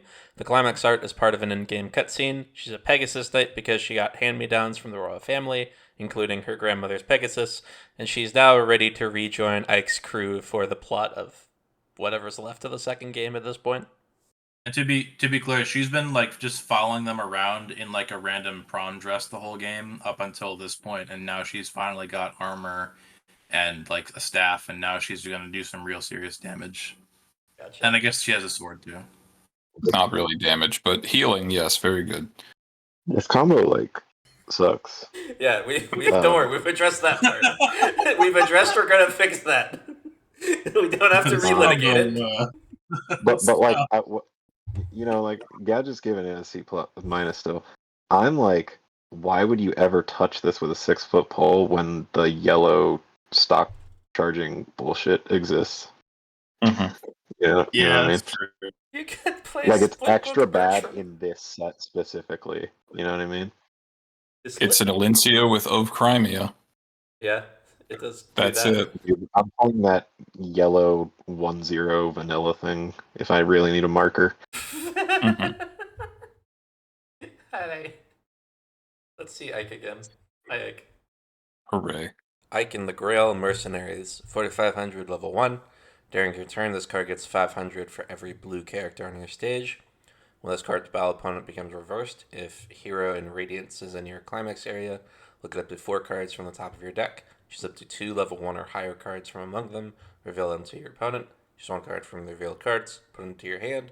Choose 1 card from the revealed cards, put it into your stock. Put the rest into your waiting room. It is the 10 Commandments combo, or at least that's the one I took it from. Yeah, Droll and Gloxinia, right? Yeah. Although technically might be worse than them because they have cross turn plus 500 for each other. Oh. He's only on turn, but he gets it for every. They get plus 5 for each other. But That's fine. It's fine the way it is, honestly. yeah. Because it lets you get up to 8k with combo for an on reverse effect, which is pretty good. Like it's better than the Tay and Bang Dream, which is the card that I like playing, which has this effect. Higher power ceiling, it just doesn't keep it cross turn. Better for this card that it's like that. Yeah. What did I give the Saniki actually? I gave the Saniki a E plus as well. Actually, probably should have been a given what we've seen tonight. But I still like the Ike. And the reason I like Ike is because it lets you play Ike. 8 pants, and 8 pants is one of my favorite just climax lineups in Weiss in general. I think that it's a good skill. If you're not playing the Renoff, this card can also help you build stock for what you're trying to do at level 1, level 2, level 3, whatever. Heavy baby. Card's good. I think it's good. To be honest. You don't like it? No, I don't like it that much, to be honest with you. Why not? You can't pick up zeros. That's like the main one. This set does have really good Zeros are the best, like, level. They're the most, like, overstated cards in Weiss, I think. Because they're like, oh, it's a level 0, so it's gonna die eventually. And they don't care what they print on them. Sometimes it feels like Mio drop search existing when the only time that Mocha effect's ever been printed was on a common in Zombieland Saga. Before that was like, what are we doing? The dual time drop search too. They didn't even like put it on the regular drop search first. They were like, nope, we're gonna make the first one have the Mocha and the dual time. Like, just we're going all in. And they printed And the like, exact profile again. yeah, in Blue Archive. But like, why would you ever play this thing that needs on reverse, can't grab at least half of your deck, or put it to stock? Like, if you only hit one level one or higher, you only get one of the two for an on reverse combo. It's Yeah. mandatory And it it's goes to like, hand. So choose up to 2, it's but then like- you have to go to hand first. why would we ever play this? All right, so can I offer a counterpoint? Yeah, that's what this video is, brother. Come on. All right, so like obviously in your version of Ike, like you're gonna be trying to play either the Gawain level 0 combo or you're just gonna forego a level 1 combo, so you can have more zeros to activate your Ike off of. In any other build of this set, in any quote unquote normal build of this set, I think this card becomes a lot better because a lot of your zeros are like they're filling multiple slots, right? Let's say you're playing 4 Nolan, because that card can be a clustering 0 and a climax swap. You're playing 4 of the Lethe, because she's a Fuka 0 and your clean cut. You're probably playing 2 or 3 of the Leanne Ricky. That's 11 cards. 2 or 3 of your Brainstorm, probably the Bastion, because he's a salvage Brainstorm. So that's only 14 cards, probably. And then you're playing one of the Vika because she's your free fresh, right? Now, there's a couple other cards you might play one of, but let's just say you're playing 15 zeros, right? And it doesn't actually even feel that bad because a lot of them, like, again, fill multiple roles. So that means now you can play 4 of this Ike and the Grail Mercenary. There's tap counter you can play. There's events you can play. There's a bunch of early plays you can play, and then obviously your level 3 finisher. Probably you could, like, depending on your color requirement, you can play the Stefan. You can play this Mia we're going to look at as an off finisher option. You can play the Ashnard as an off finisher option. There's enough high level stuff in this set that you could just play a lower zero count and potentially get an upside to this Ike and the Grail Mercenaries. Like it would be like more than half your deck. So like I get what you're saying, but if you're building your deck that way, you're more likely going to hit 2 or more level 1 or highers off of this mill 4 at any given on reverse. Okay. Like I get what you're saying. The cards definitely could be better, but I think in this set in particular, it doesn't feel as bad as playing this card in Bang Dream is rough because unless you're playing a bunch of events, you're going to be whiffing on this quite a bit because the zeros in Bang Dream again are very good. You were making my point for me, I think, a little bit there. Because you're talking about how good all these zeros are, right? Guess what you can't grab with this fucking card? You're talking about like, oh no, it can get more than half your deck. It's like, so your average Weiss deck, when new players go into the Discord, it's like, how many zeros should I be playing? And I'm like, look, on average, you want around 18, right? Even if we drop it to 15, you have to consider that climaxes are another part of your deck. So you add 8 to whatever your zero count is. So now Ike cannot grab half of your deck. So it's like 15. If we go with that lower zero count, which is like a Love Life Sunshine level of zeros, which is not particularly a great like opening zero hand usually. You're at 23. That is approximately half your deck, and you have these level 1s on board. And it's like, why would I restrict myself when, like, Diablo, for example, just grabs traded characters? Like, they can just grab whatever. You know what I mean? Yeah, it's the same combo. When you put it basically. like that, yeah. The real killer is the door combo in comparison to this. The The door fact- combo's so good. Because oh my God. because it doesn't care. Like door combo doesn't care. That's the thing that kills it. This would have the niche of grabbing events if the door combo cared. She does not. She does not give 2 shits. She is still your empress, and you're going to acknowledge it. I think I agree with Gadget. I want to go back and give that card an A. Yeah, that card's Yeah. super good.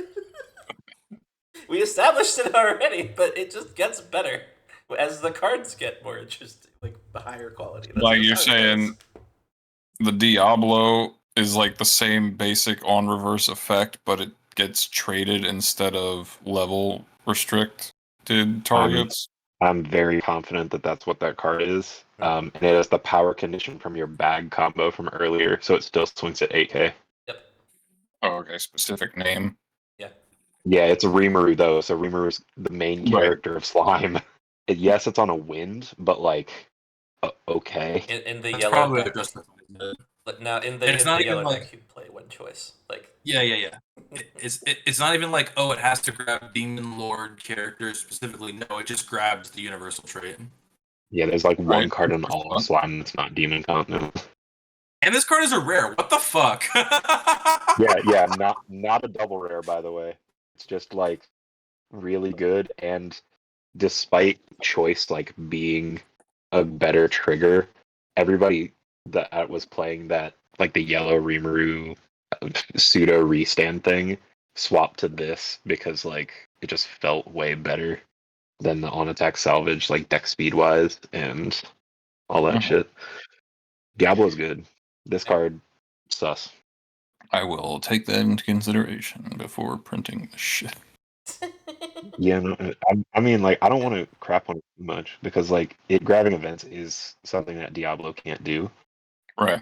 and like this set has events that you would like to be playing, but I Mhm. think if you were gonna do that, you would just play the door, and if you wanted to like build the stock doing it, you make this the traded version, Yeah. and then like, okay, well now I'm building both resources, and then if I really need events, I have that green event Rize, or the event has a bonder, or oh wait, my Fuka Zero's a fucking clean cut. Holy shit, I'll just grab it that way.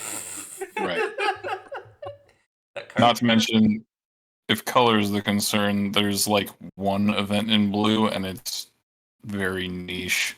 Oh yeah, it's And the one for the army deck, right? No, that one's yellow. No, there's another one.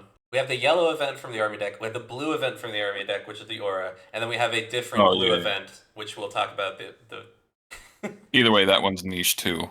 Yeah. But you know, Yeah, you don't have to worry about getting blue events. All right. actually, I guess technically, granted, the way it's worded now, if you were to run this level 1 combo in the Order deck, which you wouldn't because Oliver, but if you did, the Ike could grab your army characters and your auras just fine. again, you wouldn't. Like you could. You know, You could, but it would be worse. All right. Me again, by the way. Yep. And him. Are you sure you don't want Oh to my read your God. card? I mean, I can if you want. Pop Yeah, off, I'm not King, do gonna it. steal Gadget's thunder, but Volk should read Volk. Okay. So this is Volk, assassin for hire. This is him when he, takes off the disguise of being a bum or a thief or whatever. Oh, good. Another fucking early play. If you have this other Volk in your experience, he gets early play. Pay one, ditch a rogue traded character, which is him and Soth, and that's pretty much it. When his battle opponent becomes reverse, ping one, and then he has what is that card? Not a Dachi. Musashi. Musashi. Yeah. Okay, hold on a minute. We're most of the way there. Here's the thing. The second effect currently is not what you said it was. Because the current version of the second effect, as we have presented here, is when this card becomes reversed. A1, pitch a rogue or sack a rogue. Deal one. Oh, okay, yeah, my bad.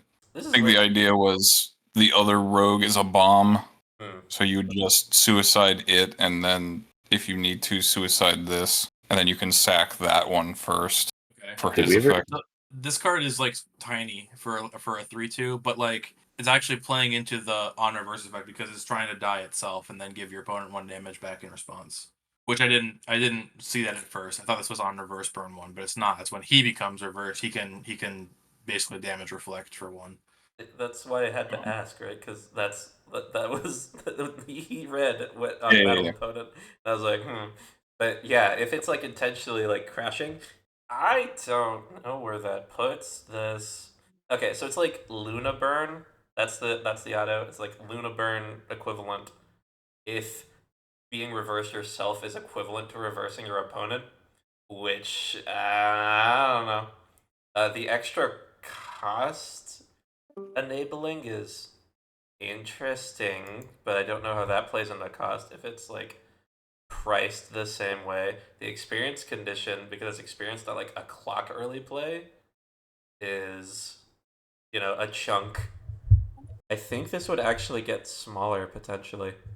Fantastic. I mean, It so depends. so the experience is like the most expensive early play condition. The one card in experience is the Yeah. most expensive early play It's like condition. 1500. Yeah, so it's like 1500, 1K, and then that's either Luna Burn cost, which is 1500, or because it's when it gets reversed and you have to pay all that cost, it's some other variation.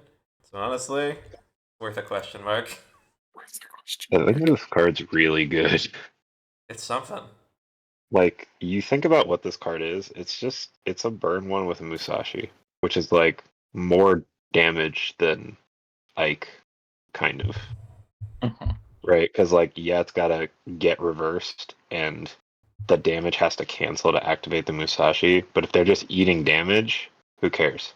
Right. So, like, you could just play this card as, like, your finisher. Like, you could definitely do a thing where you're, like, playing the Anya stuff and then play into this. Because before it was like, oh, we're gonna do the burn one with like the weird restand card that you attack with. This is way cheaper than that and an extra instance of damage. And like, yeah, you need the red in your level, but do you see what I'm saying? Like, this Yeah. is more damage. Like, you actually have to put resources into this and not and instead of like Ike just being free. But it's Mhm. not a ton of resources. Right. Also, I think the only set still to have early play Musashi is the fuck is that? Grisaya. And it was like that one Grisaya. And nobody else has early play Musashi, which is like a crazy thing to think about because you realize how many white sets come out a year now. It's an insane number. Like they have ones that have on cancel burn one, like JoJo's has that card, but I mean, JoJo's Part 5 was just scuffed as all hell. And like the funny part is that I'm not 100% sure, but I think that early play was a double rare, and then the early play Musashi was only a rare. I think that you would play this card in any version of Fire Emblem just as an off finisher, like even without the early play.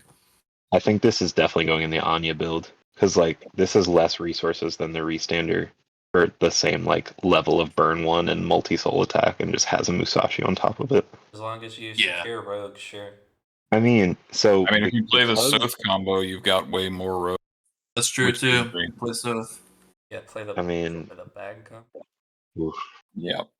I mean, look, I like bag. Or But damn, you don't have to do that. You don't have to do that. There is that other Soth which is on play Top Check X. It's a Oh, 0. So you could just sure. play like a couple copies of that instead. okay, yeah, Um, that works. The other thing is if like you field multiple of this, after the one gets reversed, you just do it again. You just sack the one that's already reversed. Mm-hmm.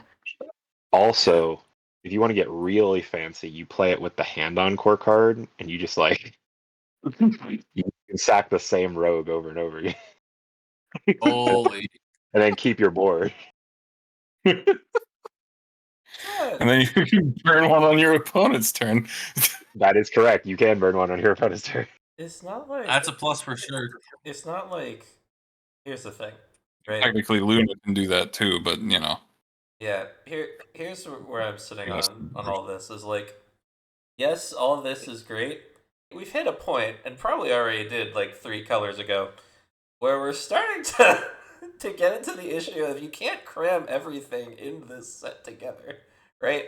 There are Nope, you statutes. cannot. There are statutes of limitations on how many cards you can put in a deck. It's called the deck size limit, and it's Mhm. a core mechanic of the game.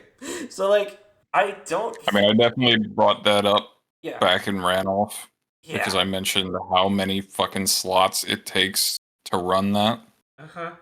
But if you're playing Sonic E or Ike level 1 combo, you don't care. You just put whatever you want in your deck. But here's the thing, but you still do because you're still running into opportunity costs. We have again another situation. This is it wants a specific card and level, so it's like, all right, so you want red in level, you're gonna be having to play some critical and massive blue to play this. So how are we gonna fit into that? You're running 4 to 8 yellow zeros. You have to fit in green for the stock swap in some regard. Like there are ways around all these problems. But again, ways around problems take up deck slots. There's a way to get all of that in there, but like it's not an auto in by any means. It's cool. I don't think this goes into the stock heavy Lagoo's charge stuff anyway. Not even Not slightly. really.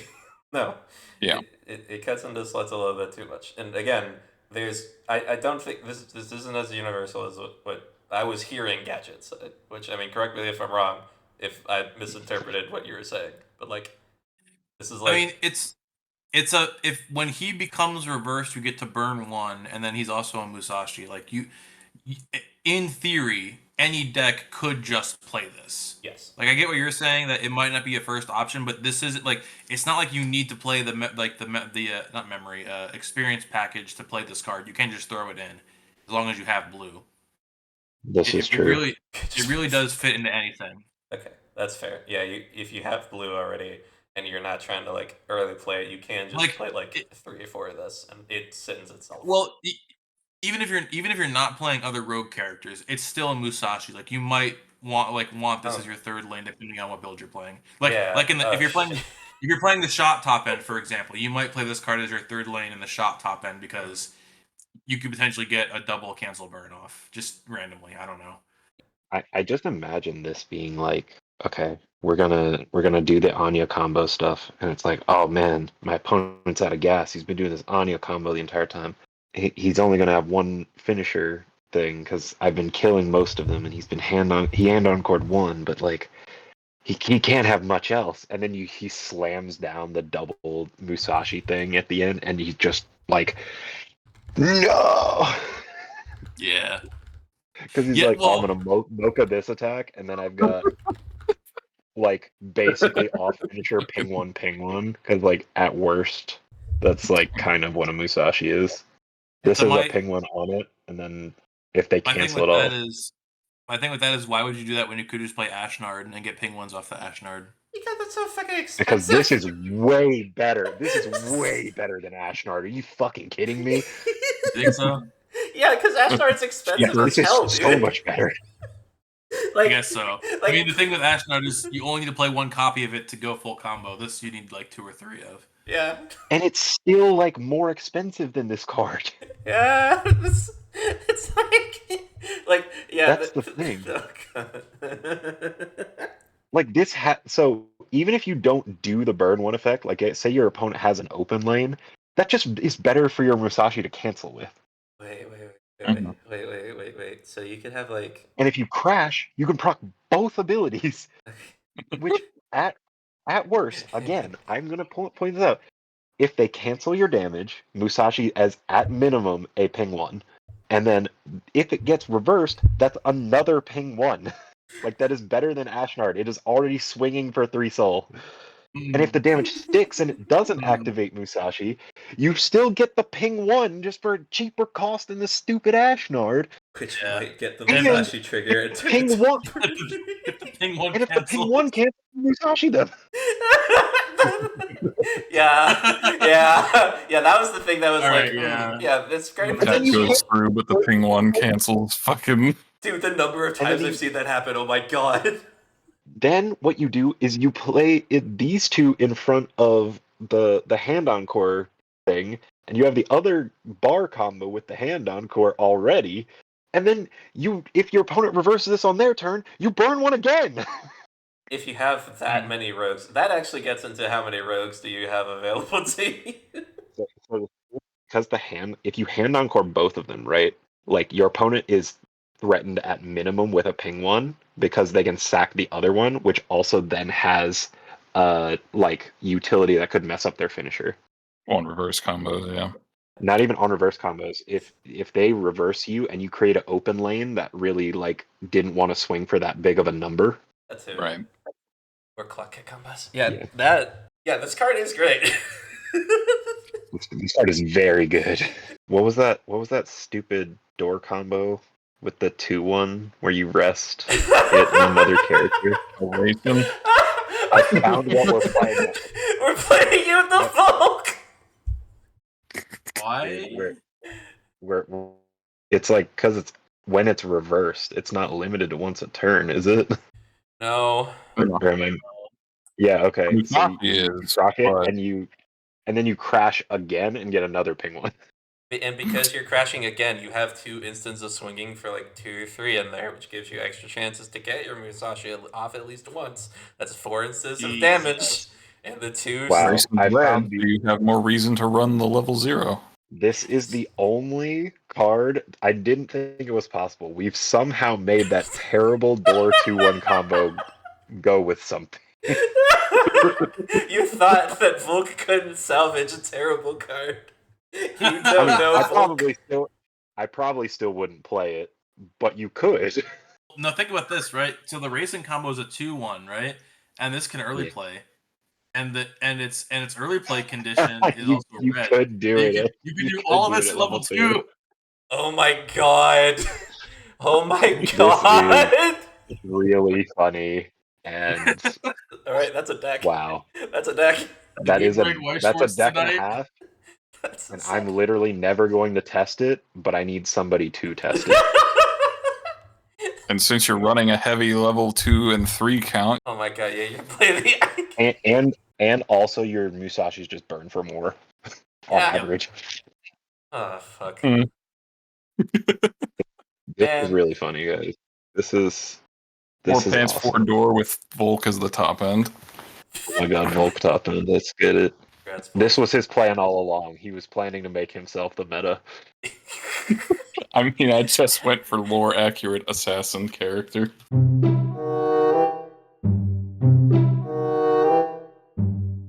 Alright, I think we've said enough about this. Yeah, we've got Damn, a lot more to talk about with this next We can card. move on to the next fucking. Oh my god. It's 11 o'clock. Ba-da-da-da. Oh, I thought you were doing John Cena. I kind of was. I hit the wrong notes. No.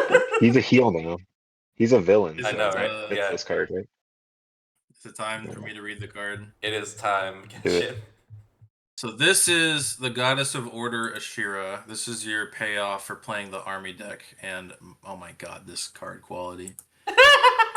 Okay, so this has been changed slightly since last time I played against this. So it gets 1,000 power for each other Disciples of Order or Aura of Order, which is the event. So, Wait. like, if you have 4 other Disciples, it gets up to 12-5, and then it also gains another 1,000 for each of these markers on board. Is that right? Yeah. Okay, so it can cap out at like 16-5 if you need it to. Yes. And like you could field multiple copies of this, but you would only want one in theory. You can pay one, or not pay one. You can ditch one to heal the stock when it's placed on stage. It has act, ditch one, choose up to 2 Disciples of Order in your waiting room and put them on your stage. And then it's got this other effect. So you pay 10, and then you put a combination of 4 Disciples of Order or Aura of Order from your stage or hands into your waiting room. So you have to ditch 4, right? Ditch 4 or sack 4. A combination. Well, Okay, so it's not the act ability makes that cost very fake. But continue. Yes. When you play the what is this, a blue stock soul? Yeah, it's a blue stock soul for level 1 or lower characters. So when the climax is placed, you can pay the cost, which is pay 10. If you do, choose a card in your level and put it into your memory. This effect can only be used if you're at level 3. So 10 stock, 4 hand to level down yourself, effectively healing 7.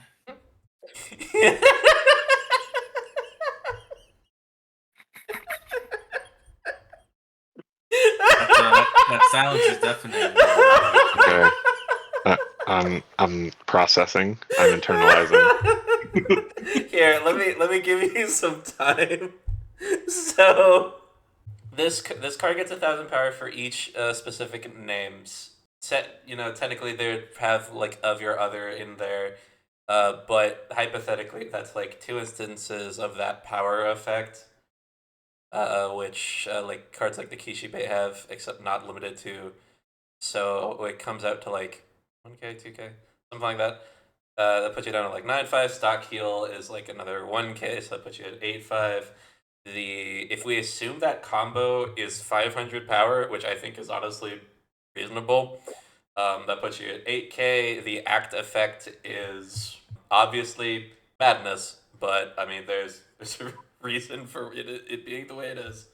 But I don't think you can get away with that not like being negative 500 power. So this does have to sit a decent bit smaller. You can't have it also be 16.5, unfortunately. Like and be You could. quote unquote budgeted correctly. So you're only probably ever going to resolve one of this climax combo, and you don't have to sack the climax, but you're probably only going to be able to pay 10 stock like one time. So like what you could do is for that fourth effect and for the first effect, you could make it so that if you have no other like characters with a Shira in their name or something, or like make it so this is the only copy of this on stage, you could use that to reduce some of the power conditioning on these. Yeah. I don't know where it went, but this originally had the text that you could only have one on. Yeah, okay. Gotcha. I think I know how that might have happened. But yeah, I feel like because there's no way on God's Green Earth you're resolving multiple of them, I think rather than have that text anyway, you would do something like require you to pitch a goddess from hand to activate the spawn or something. I don't know. I do know that it's incredibly hard to make that actually pan out cost wise, and it'd still be like sitting at a decent power line. Just because like the combination of like those first three effects by yourself already put you off the budget, and as I was pitch one to spawn two in like any circumstances, it's a bit hard to budget. Just a little bit hard to budget. Dude, it's plus hand. Like it's literally act ability, get a hand, Mhm. basically. Yeah. Because most of your deck's gonna be this army fucker. But Maybe pitch two. there's a big but. Not lie. I don't think this card is like even that playable. It is absolutely Like- a meme finisher. I don't even think it's like good. Mhm. Because like you have to get there. Getting to 10 stock when you have to like try to do all this stuff, especially with how like weakened we made the choice combo that's supposed to go with this. And I guess because you can discard the disciples, that also kind of works, but you also don't want to sack the ones in the front row because you'd probably want to attack 3 times this turn, I would assume. Uh-huh. Cool, it plays for 1 stock. Cool, you can spawn out the dudes to sack. Like, do you know when this would even like work? Because you're sending you heal an entire level, right? And then the rem finisher from ReZero or the My finisher from Bunny Girl nukes you from level 2 anyway, and you lose. Or Uma Musume would have a field day with this. Like if you're not at 3-0, like you heal down to 2-0, and you're just like, ha, I've got them. There's no way they're gonna do this. And then they like play Tachyon and just says, actually, a card in your clock goes to your level zone, so fuck you. Yeah, it's the perfect And then counter. yeah, it's very silly. The actual like saving grace of this is like the aura card. You just play them because they refund their own hand, right? And then you tuck it under a disciple that you Yeah. spawned off of this card. You can that's also like tuck it saving under grace. her as well. Yeah, the aura card's actually the saving grace of this like entire deck. Yeah. Because It's kind of why the war was so good in the first recording we did of this, but that we lost. Because like it needed to be that good to make up for the fact that this deck effectively doesn't have a finisher. And putting it as a 2-0 event, it's still somewhat playable because you're not having to pay a stock for it. You can just throw it on whatever you have in your front row. yeah, like because it's locked to this army deck, that's why it gets to be like free. Because otherwise, it would never fly. I had somebody tell me this when they were talking about Godzilla. You're allowed to have the Godzilla finisher, which is choose 2 of your opponent's characters, put them in clock, burn 5 twice, because the rest of your deck is an army deck with like an occasional other utility card here and there. Yeah, Mhm. gimmick privilege, right? Yeah, it's gimmick privilege. Now sometimes they take gimmick privilege too far. Hello, Quince, with your named bullshit. Fuck. There's a lot of gimmicks that can like go too far. Can I talk about gimmick privilege actually for a second? Yeah, go off, King. Okay, so I'm not gonna go off, but in theory, so this costs 10 stock, and you have to activate it when the climax is placed. Let's just say this is a quote unquote normal Weiss card. I know it's not, but let's just pretend that it is for a second.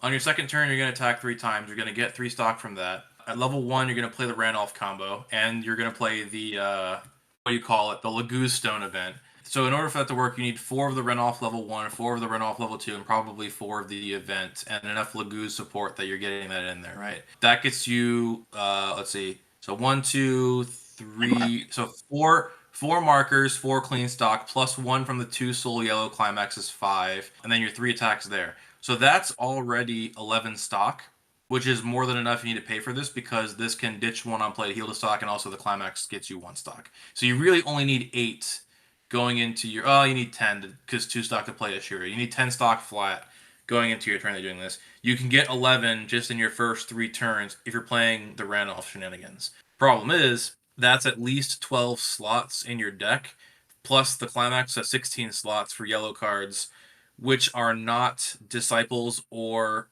Aura.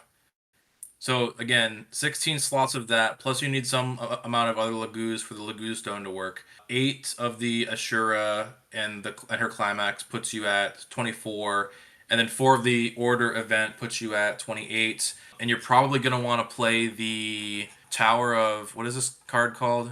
Judgment. Oh yeah. The Judgment event. So this frees the counter event, right? Because Ashura doesn't kill them, you need a way to deal damage. You can maybe play the Judgment event as a payoff for running more of the Order cards. Now we've gone through almost like 80% of the set review. Tell me how dog-ass this sound. You're playing your Fuka Zero clean cut, you're playing your Ricky, you're playing some random Brainstorm, a couple random zeros, you're playing the Randolph combo, you're playing some early plays, and then you're just playing this, and the rest of your shit is the Order fucking army thing. Doesn't that just sound like a complete dog-ass deck that doesn't even have killing potential?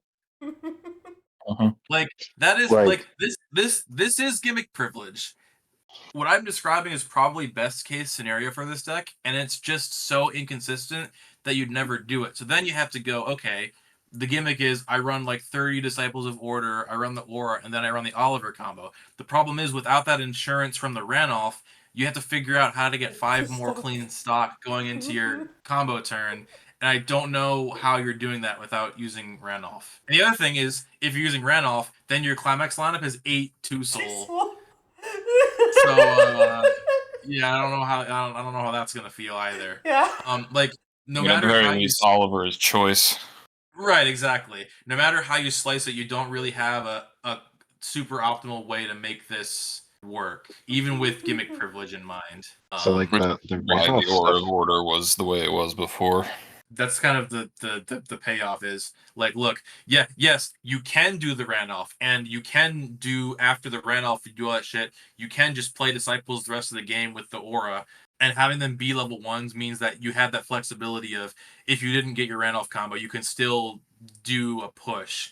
I don't know if it's too broken to have it as a 1-0, but like the thing is, if they're just 1-0 events, your game plan can be Oliver and Lacane at level 1 to get the Disciples and let that carry you through the mid game, and then you can just play whatever top end you want after you've done all the Aura stuff during your mid game. Like that is why that the event can't be a 1-0, but you almost would need it to be a 1-0 in order to balance this. Man, the Aura can have a resonate for Ashura, but then you just play one Ashura and hope you see it. And Right, like it's a stock healer. Like it's not even that bad of a card to put it as like a 1 or 2 of. Yeah, like Hololive lists, Azure Lane lists have played Resonate packages without actually playing the combo. It doesn't Yeah. like the Resonate doesn't solve anything. I think like the Aura and the Night Change is good, but then you were like, "Don't, dude, watch out for this Ashura combo. It's good. It's gonna be crazy." And I'm just like, okay, heal to level is like an insane effect, but also like people just die from 2. I died from 2-2 to a single Gura at a regional, and I was playing Slime, like Muron Slime. I was compressed. I refreshed with 7 and I died. Yeah. I'm not salty about it at all. Don't worry. People die from 2 all the time, so healing a level down to 2 should be gated in such a way. Probably It's like is not as good as just a thing that was a crazy cost to like try to kill your opponent. You know what I mean? Yeah, I think that this is so crazy because it's like the fact that has like never existed before in Weiss, and so like you have to balance it in such a way that it makes sense for it to be costed that way for the effect to exist. Granted, at the time we were reviewing this set, these cards hadn't been shown yet, which, yeah, they would probably have changed our minds on a few parts of this package. Just saying. Yeah, I mean the only other thing that I know of off the top of my head that actually costs 10 stock is the Princess Connect card. It's is it stack 4 burn 6 or something? What? Yeah, pay 10, end of attack, stack 4, burn 6. This is This also a heal to stock. it's also an uncommon. Like they knew what they were doing with this. Like it's not even double rare. The fucking take another turn combo is 8 stock. It's Yeah. 8 discard 4 sack the climax. Yeah, like you can do some. We've had some. So We've had some crazy shit. I feel like you might actually be able to get away with cutting some cost off of the stock then. yeah, listen. Especially if you just do sack climax as well. Yeah. You also have to consider. You also have to consider this. This set is like 2 years old. When Volke made this, we didn't know about Made in Heaven. Made in You Heaven, could- and then they printed the same thing in Heaven Burns Red on a bar to loop it. Let's go. Cool. So you could make this cheaper probably, but in terms of this never existing, I don't mind that it's on the safe side and that it's like. I know we talked about this card a lot. There's one other thing I want to mention. Typically, these really high costed combos are gonna be made for killing somebody, like somebody who is playing mostly English Weiss. The only card they're gonna be familiar with is probably the Baji from Tokyo Avengers. That card is pay 8, ditch 3, and then you also have to sack all 4 characters from stage and put them under him as markers, and then also sack the climax.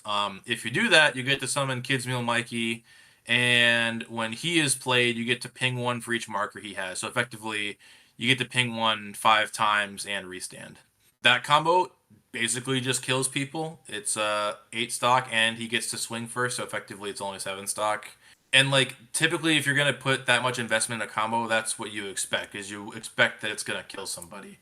Same with the Made in Heaven. Like the reason you're taking another turn is so you can go and play Kakyoin or some off finisher and just punch them in the face, right? It's weird that this is a defensive combo. Typically, for this amount of cost, you would want a combo that just kills them, and that's why you have to rely on the Aura of Order to kind of do that work for you.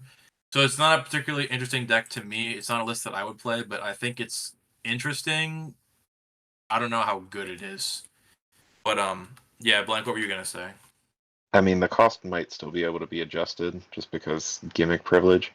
But I think part of this combo should be to also just like tuck the aura under the knights and the Ashura. Mm-hmm. That way, no matter what climax combo you're going for, you can tuck the orders if you need to or want to. That would definitely help this card, because then it would like, I'm healing the level and also now I have the aura up because I'm Goddess Ashura and you can't fuck with me or whatever. You want to tell him why she gets to heal at a level? Had to cut out a few minutes here because of audio quality and pacing, but basically we went over the Ashura fight in game and how this card embodies that fight. The Disciples of Order aren't present for the actual boss fight, but they're around through most of the endgame, and her axe skill represents how she resurrects them to reuse them as cannon fodder. The Auras of Order deal recoil damage when you attack them, to most characters, and you have to clear them before you can deal damage to Ashura. Everyone does chip damage to her, even after the auras are gone, which sucks, and if you do somehow kill her, she resurrects with full HP as one more fuck you, which is why she does the level heal, unless, of course, Ike deals the finishing blow with a special sword. While you're struggling to get her to the point Ike can do that, though, Ashura is also pummeling your group with AoE damage that alternates between magical and physical damage. After hearing everyone's concerns with the current card, Volk asked what it looked like if this card's combo just burned 1 for every character on the stage. Would it cost around what he charged for this level heal effect? We were joining the call in progress, answering that question. I mean, I just shared the Baji in chat so you can look at it. But effectively, he's pay 8, ditch 3, and then as basically the putting 4 other characters under him is like more like a feature than anything because that's how you get the Mikey to ping 1 5 times. Yeah, but you also can't do it without it, so that's Right, so not quite a feature. But effectively, it's you need full board and it's pay 8, ditch 3, or like ditch 7, however you want to feel about it. So and sack the climax. Here's a consideration. Uh-huh. The Aqua combo from Oshinoko set 1, this uncommon Aqua, is pay 9, ditch 2, deal 2 damage to your opponent 3 times. That's funny. It has Marines on play effect. So Is it really? it does, yeah. It's Yes. wild. So Fuck. with that in mind, if you wanted to do an AoE damage combo, have one that exists, and you can use the Disciples of Order name as a way to mitigate the cost on that combo, some of the stock cost on it, through a means of dark art conversion that I can describe later, so that innocent ears can have to witness it. If you really, really want to do something like super gimmicky and super funny, the newest Love Live, the Hasu set, has a combo that burns 7 3 times. What the which is just like really funny. And this set has stock swap shuffle back, by the way. Now it would be pretty hard to fit it all and do like the order stuff probably. But if you could make it work. God. Yeah, so there are definitely you could probably get there with like cheaper than this cost. You can get to deal 1 to your opponent for each of your like characters on stage. You can definitely get there for like less than that if you so desired. Time reasons. We have more room to work with this Ashera. Whether you want to keep it defensive or make it offensive, we have more room to work with than we originally expected. We have the technology now. Yeah. It's been 5 months. They've changed the game again. It's been 2 years and 5 months since this. We will do that off screen, and maybe you can edit in the final. But I think we've spent a good enough amount of time. I agree. I was expecting something crazy, and instead it was like, it's crazy, it's just not good and crazy. It's just crazy and crazy. Yeah. Apologies for making it sound like this was the meta. No. This was a gimmick. Anyway. Alright, so.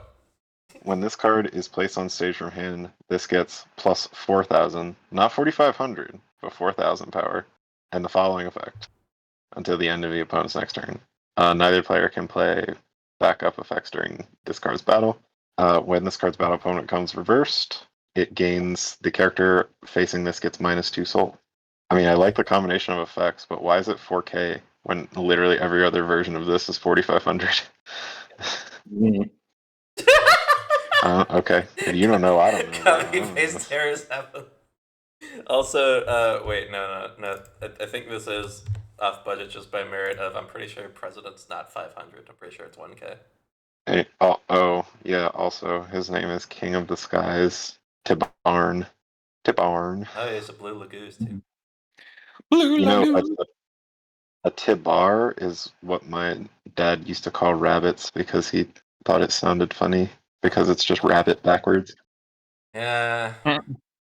Yeah. Yeah. But no, I laughed his all name the time at that when I was a Tibar. kid. It's his birthday today that we're recording this. Go Oh, yeah. Cat. Love my dad. Shout out to Black Dad.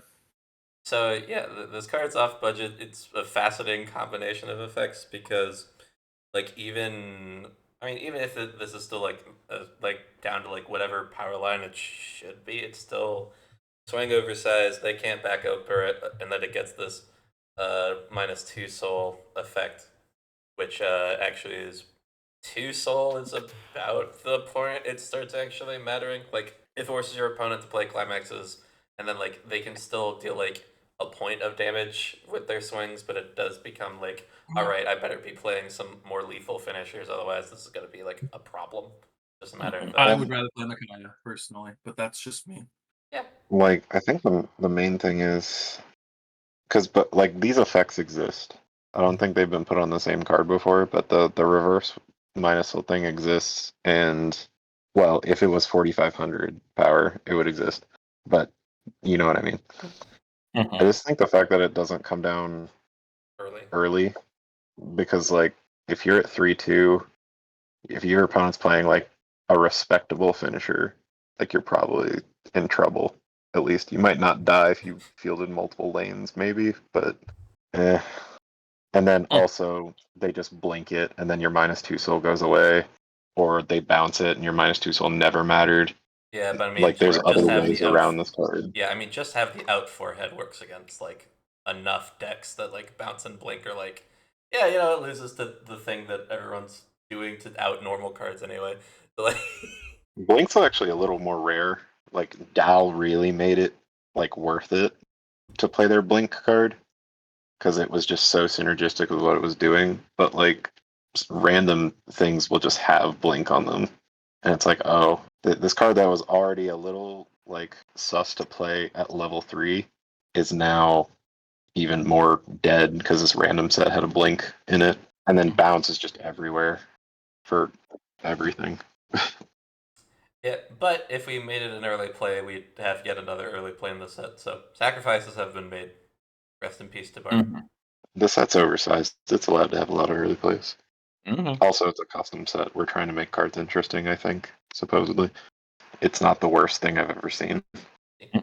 Right. So, lore reasons, at the very least for the second skill, Tabarn comes with the skill called Pavis, which can just nullify an attack that hits him. So, -2 soul is a good way to fit. And he is one of the Lagoos Kings. which means he is up there in strength to begin with, but he is also a bird. If you want to really make this nullify an attack, there are some cards I've got for you. Oh god. All right. Oh god.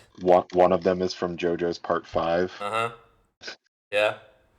Which is pay for discard 3 traded characters. It literally uses the terminology in English anyway. Terminate the attack, which is just your opponent still gets the stock, but all the steps after that are skipped into the next card's attack. So it's when this is front attack, you pay cost and you do the thing. Okay. There's a card in Alicization that says when your opponent plays a climax, you can pay 2, pitch 2, choose the character across from this, and kill it. What? It's on a 2/1. What? And it sits at 10k. Huh? It's very funny. Huh? And yeah, it's on the blue-haired like dad looking dude. Oh yeah, the time guy. That's Is he a time guy? Sure. Yeah. Okay, I don't care. He has Like time that power. card was. People were like teching that card into Alice decks despite Alicization stuff not giving the guy power to sit at 10-5. So he would just be like a 6-5 or a 7-5 if you played 2 of it or whatever. Just because like if they slammed a climax, you just got to nuke their combo. Like it was a very good like finisher deterrent card. Yeah, I think a friend of ours was playing that at locals a while back. That card It's, is so cool. It's Card's so Berkuli, cool. right? That's the name of the Donnie. card. But yeah, Huh? his name's Broccoli, Berkuli. bro. We love broccoli. No, it's not. His name is Berkuli, and yes, Volke, it was Donnie. Yeah, no. Fuck that His card. name's That card can go Broccoli.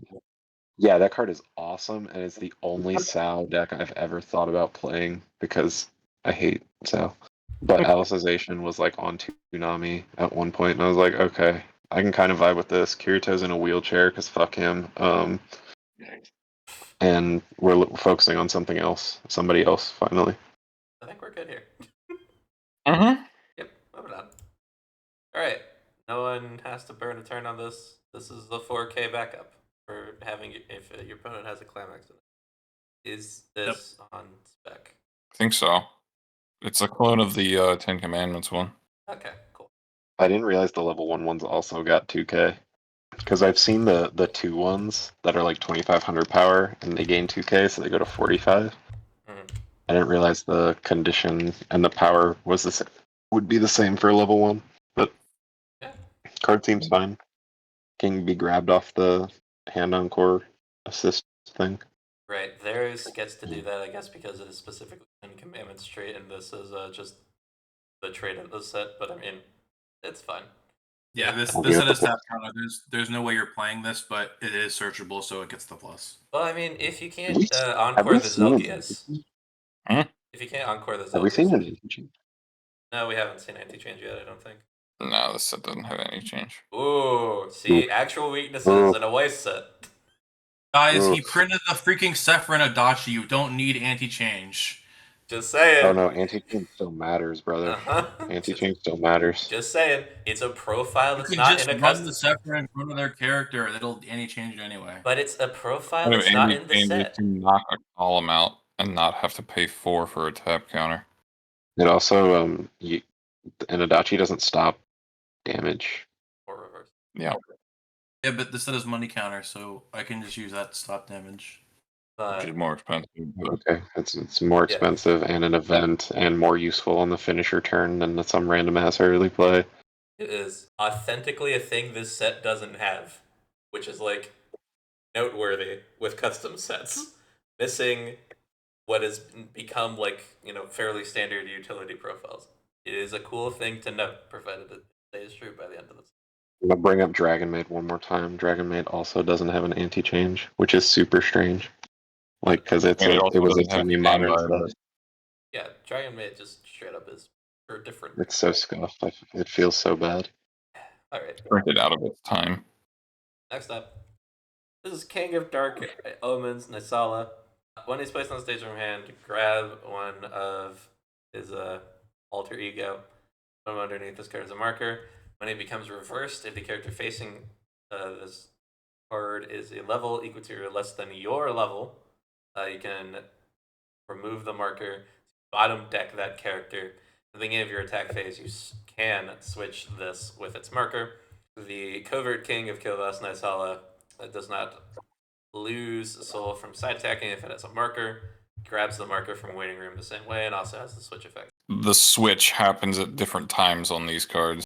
Oh, opponent's attack phase, you switch back. Okay, my bad. Yeah, that's true. So the point is to have Dark Omens on your opponent's turn and Covert on your turn. Yeah, so yeah, that makes sense. Yeah, get both. Why does the Covert King have the soul trigger? Mm-hmm. Okay, yeah, I think that puts that card off budget. Because I think it needs to sit at like 35 or something like that. And then this is a fascinating level bomb. It's equal to or less than your level. Remove the marker. I don't think you get to do that for 500. Probably not for 500. There's zeros that bomb for other levels. Yeah. Interestingly, because of the way like the math works on them, or the way they've done the math on them, a blue one cannot exist at level 0 without a condition, or you just make it a level 1. Yep. But they're like the Escanor, which is the stock version, is 500 power, and bottom deck stuff gets costed slightly higher.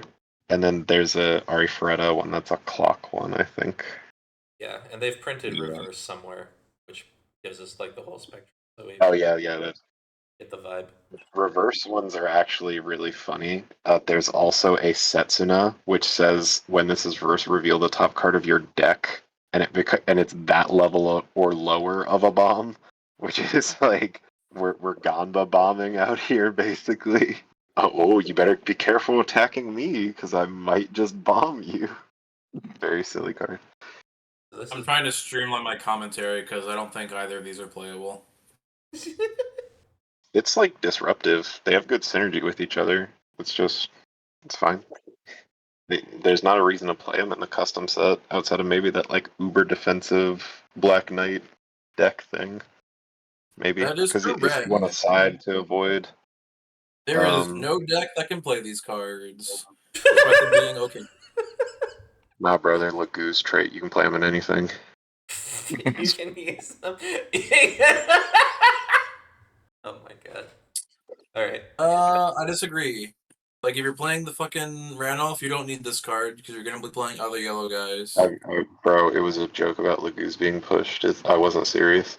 Oh, Okay. They're Then. getting the plus because they synergize with each other if you wanted to run them, but yeah. They get a slight bump because they are Lagoos, and that has implications. I guess just quick lore. All right. So I think what Volke is trying to say is that Nesala inadvertently got himself into a blood pact before the start of the first game. And the blood pact basically says if you don't do what the contract holder says, then your people start dying off one at a time until you do.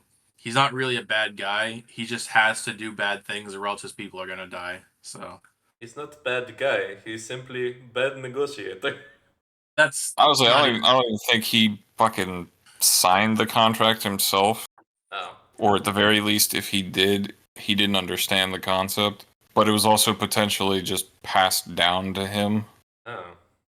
Because the way the contract works, the only way to end it is to kill the contract holder and destroy the document itself. So I'm thinking what actually happened is that his predecessor signed it.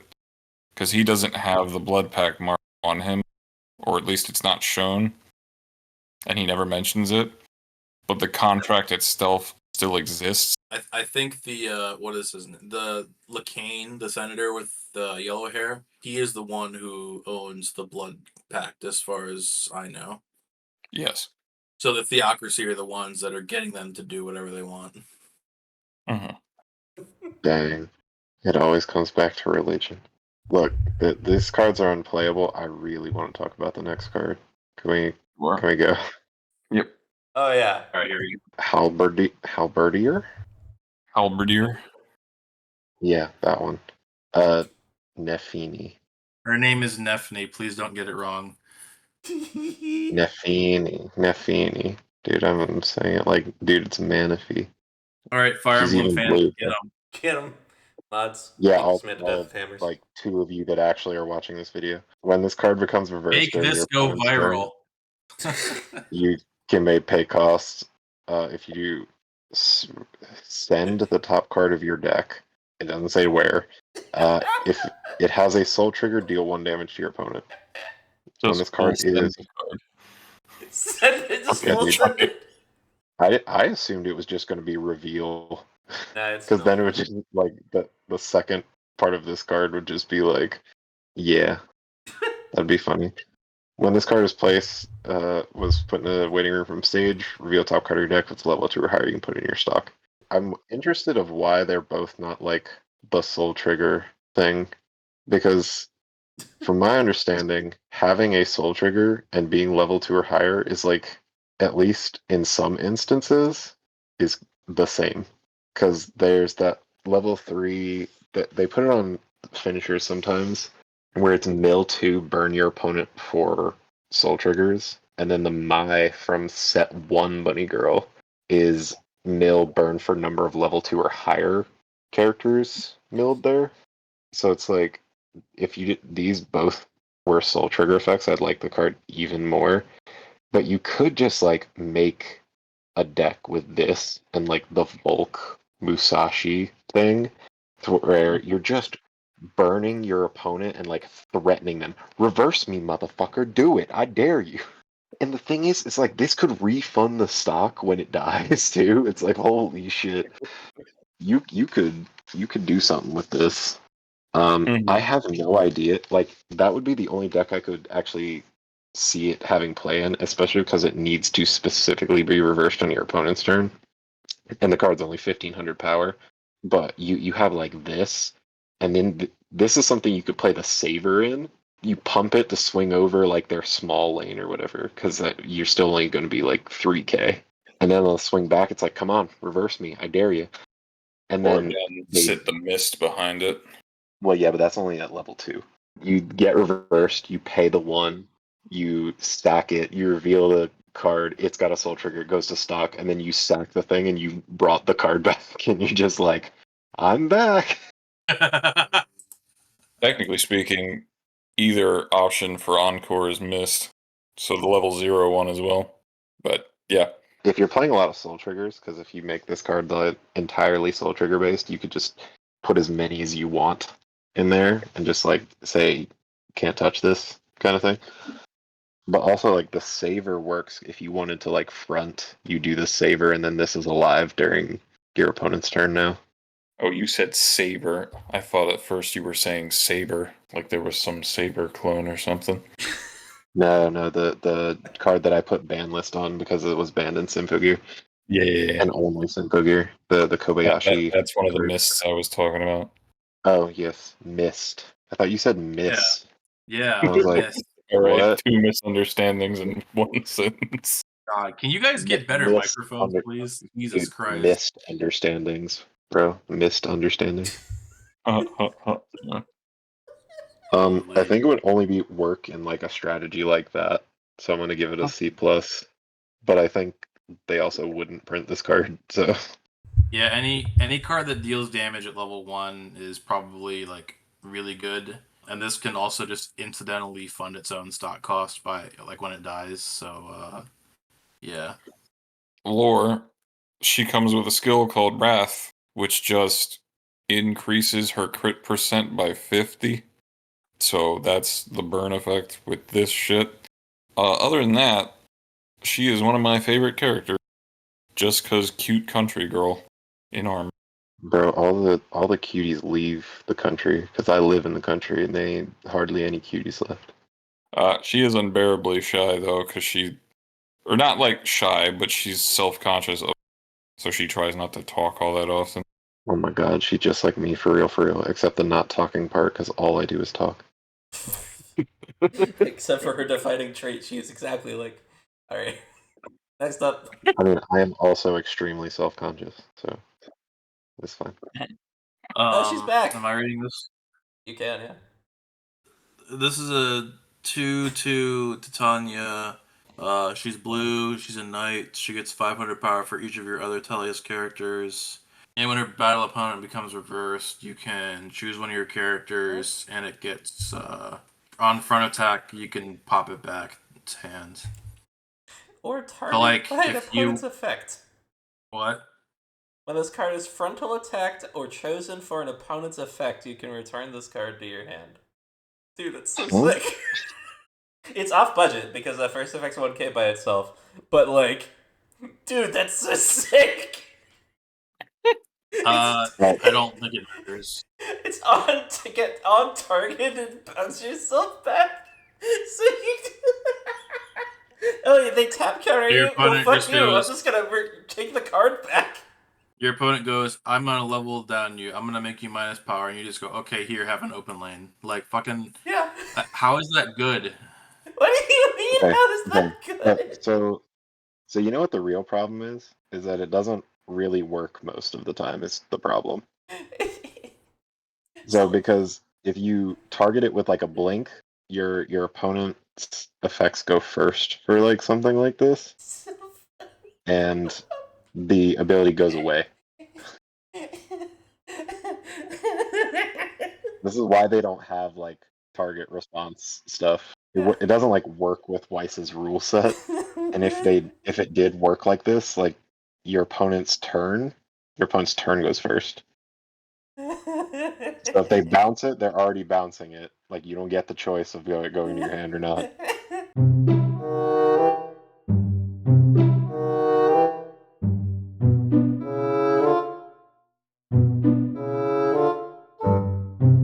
Alright, we know her. She's cute.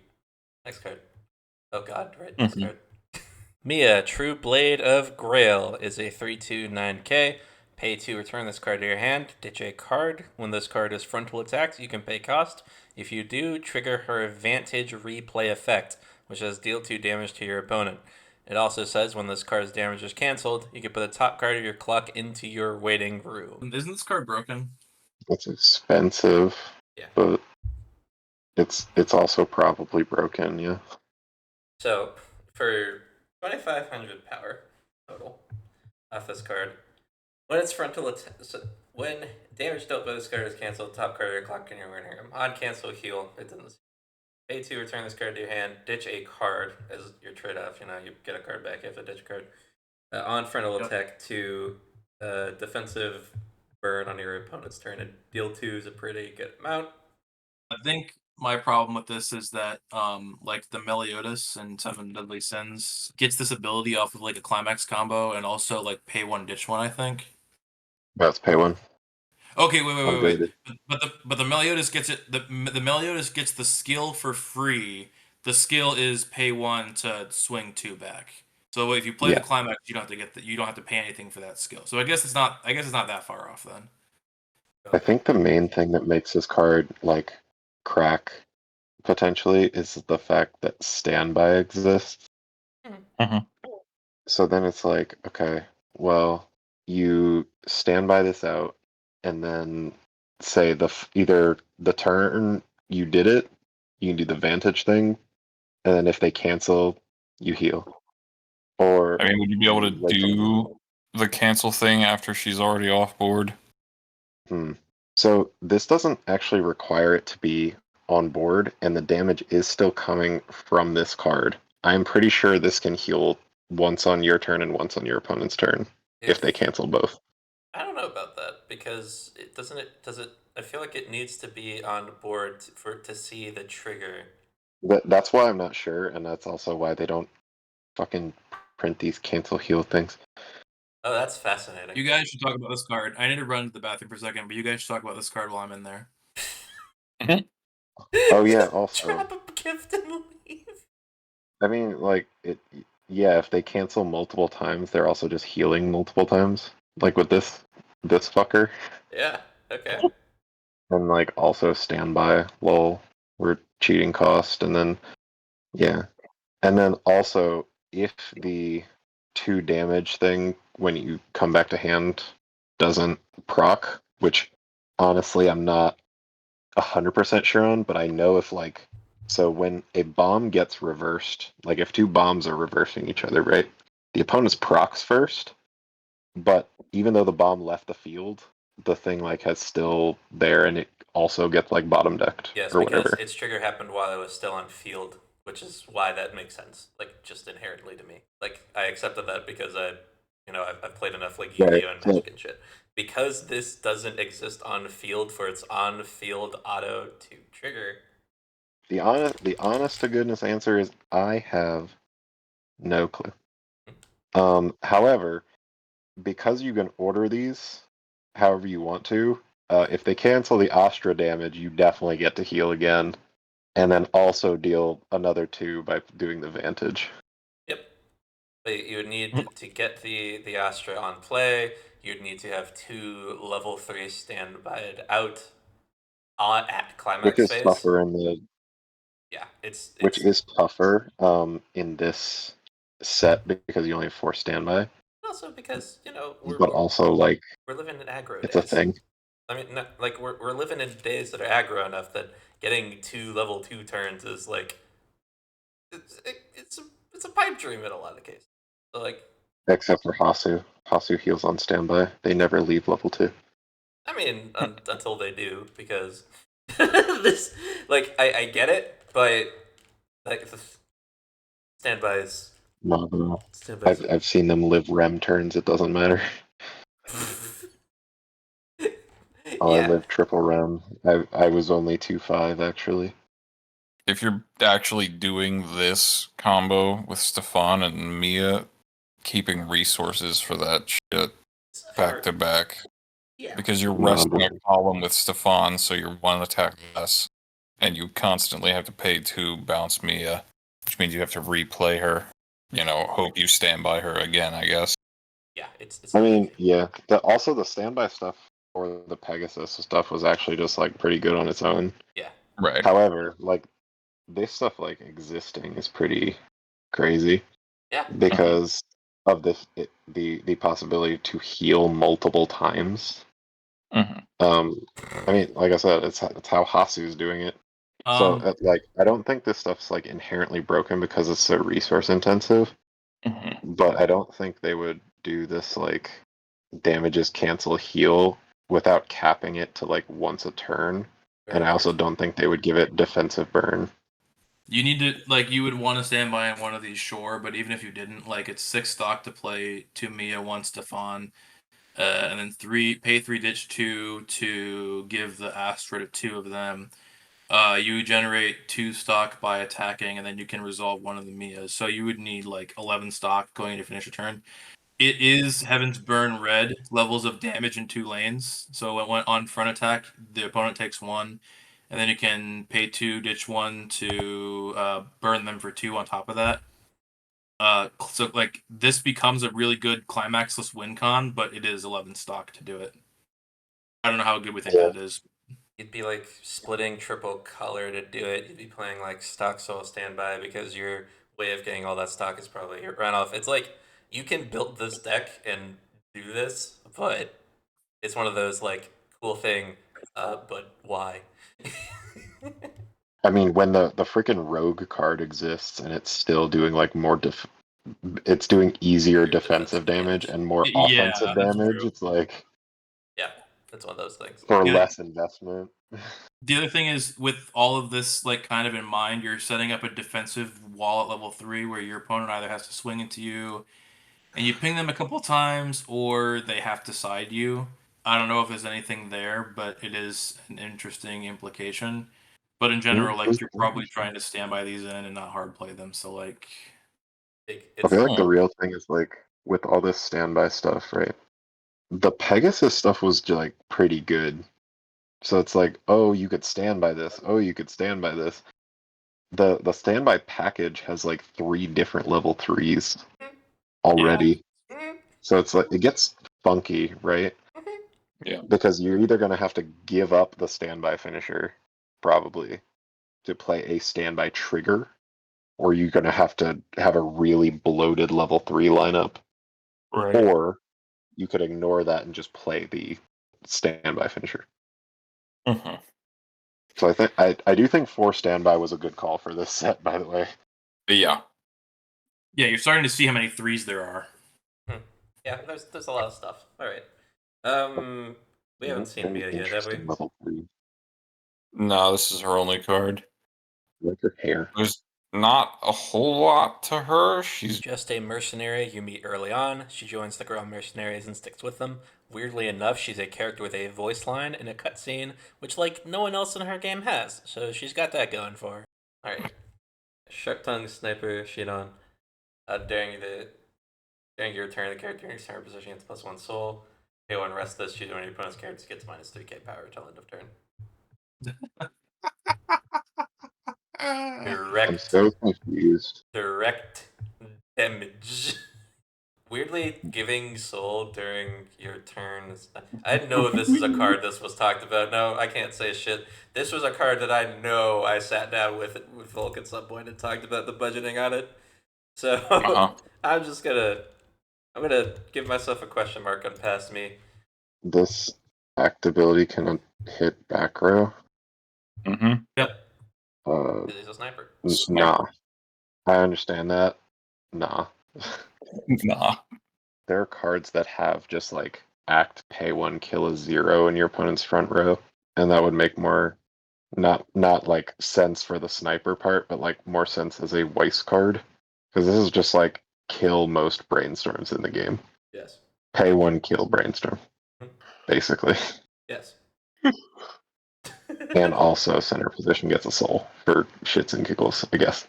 I don't think they'd print it because this is repeatable. Like you don't need a combo, you don't need anything for this. I think it's I'm gonna give it that B for brainstorm butcher.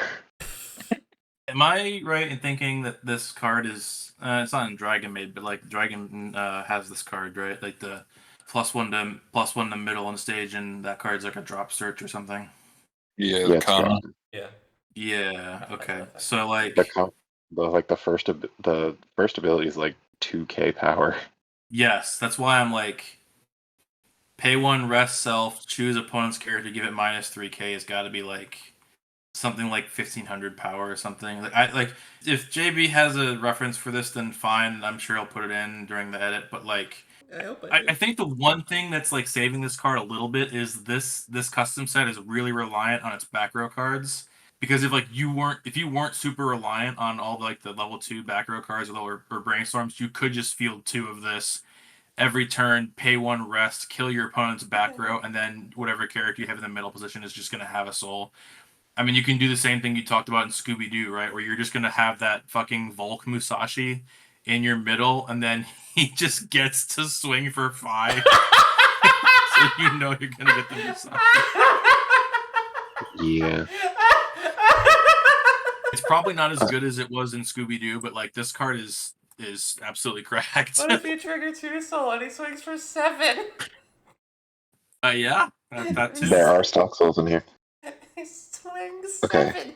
7. So the main thing is like they tax minus power, especially ones that can hit back row, very intensely. Yeah, don't worry. And I know this pays a stock, but like I don't think this is correct. I think you need to take the question mark out and just put a straight up minus. Like I think this is wrong. No, obviously there's a point where I talked about this with him before. I'll figure it out once I have a chance to review the logs and review all the evidence. Until then, I'm leaving it as the question mark as is proper, because I don't know entirely, but I know I had a reason for it, and that's what I'll we have. scroll up the chat until I find the picture, but continue. Well, no, because it's your turn, just to give us the I was lore about to so we say, can you- move on.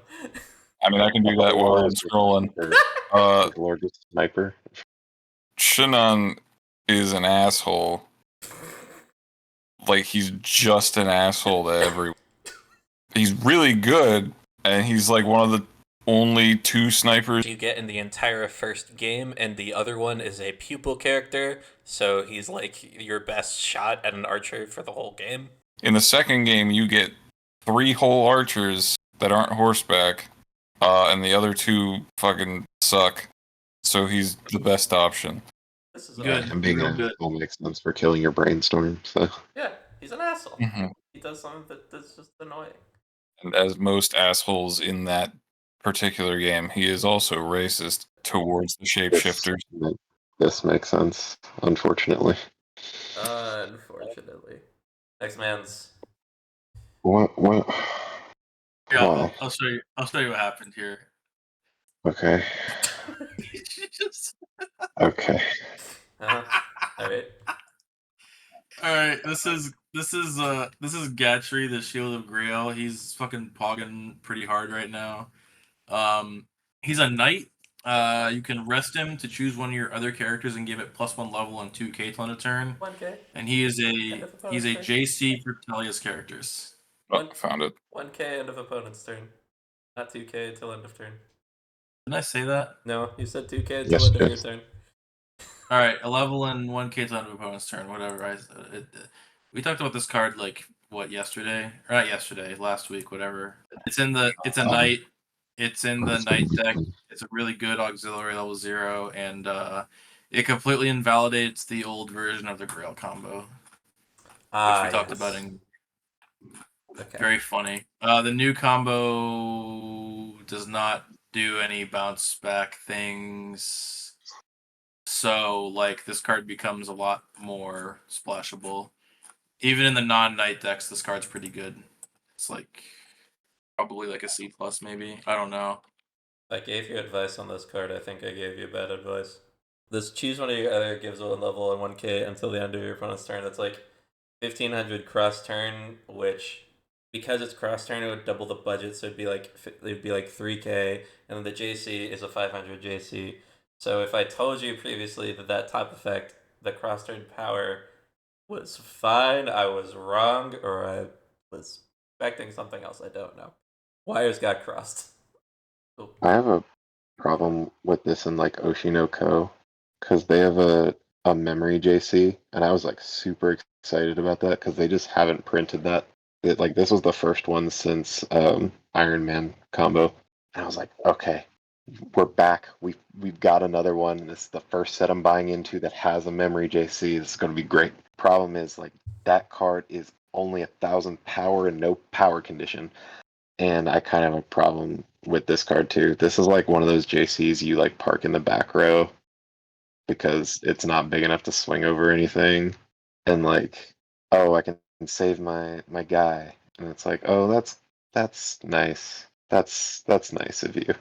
But it would have been cooler if it attacked at like a decent power. So you're just not a fan of the particular variety of utility it has. I mean, I like JC as a utility. I just wish it The other half, because like what this card is trying like to all do the. is save 2 lanes.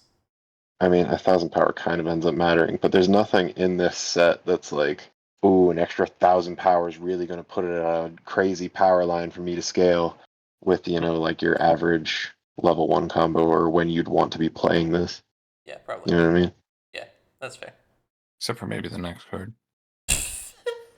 I mean, the set review's not over yet, I guess, but I just. We have time. We've Yeah.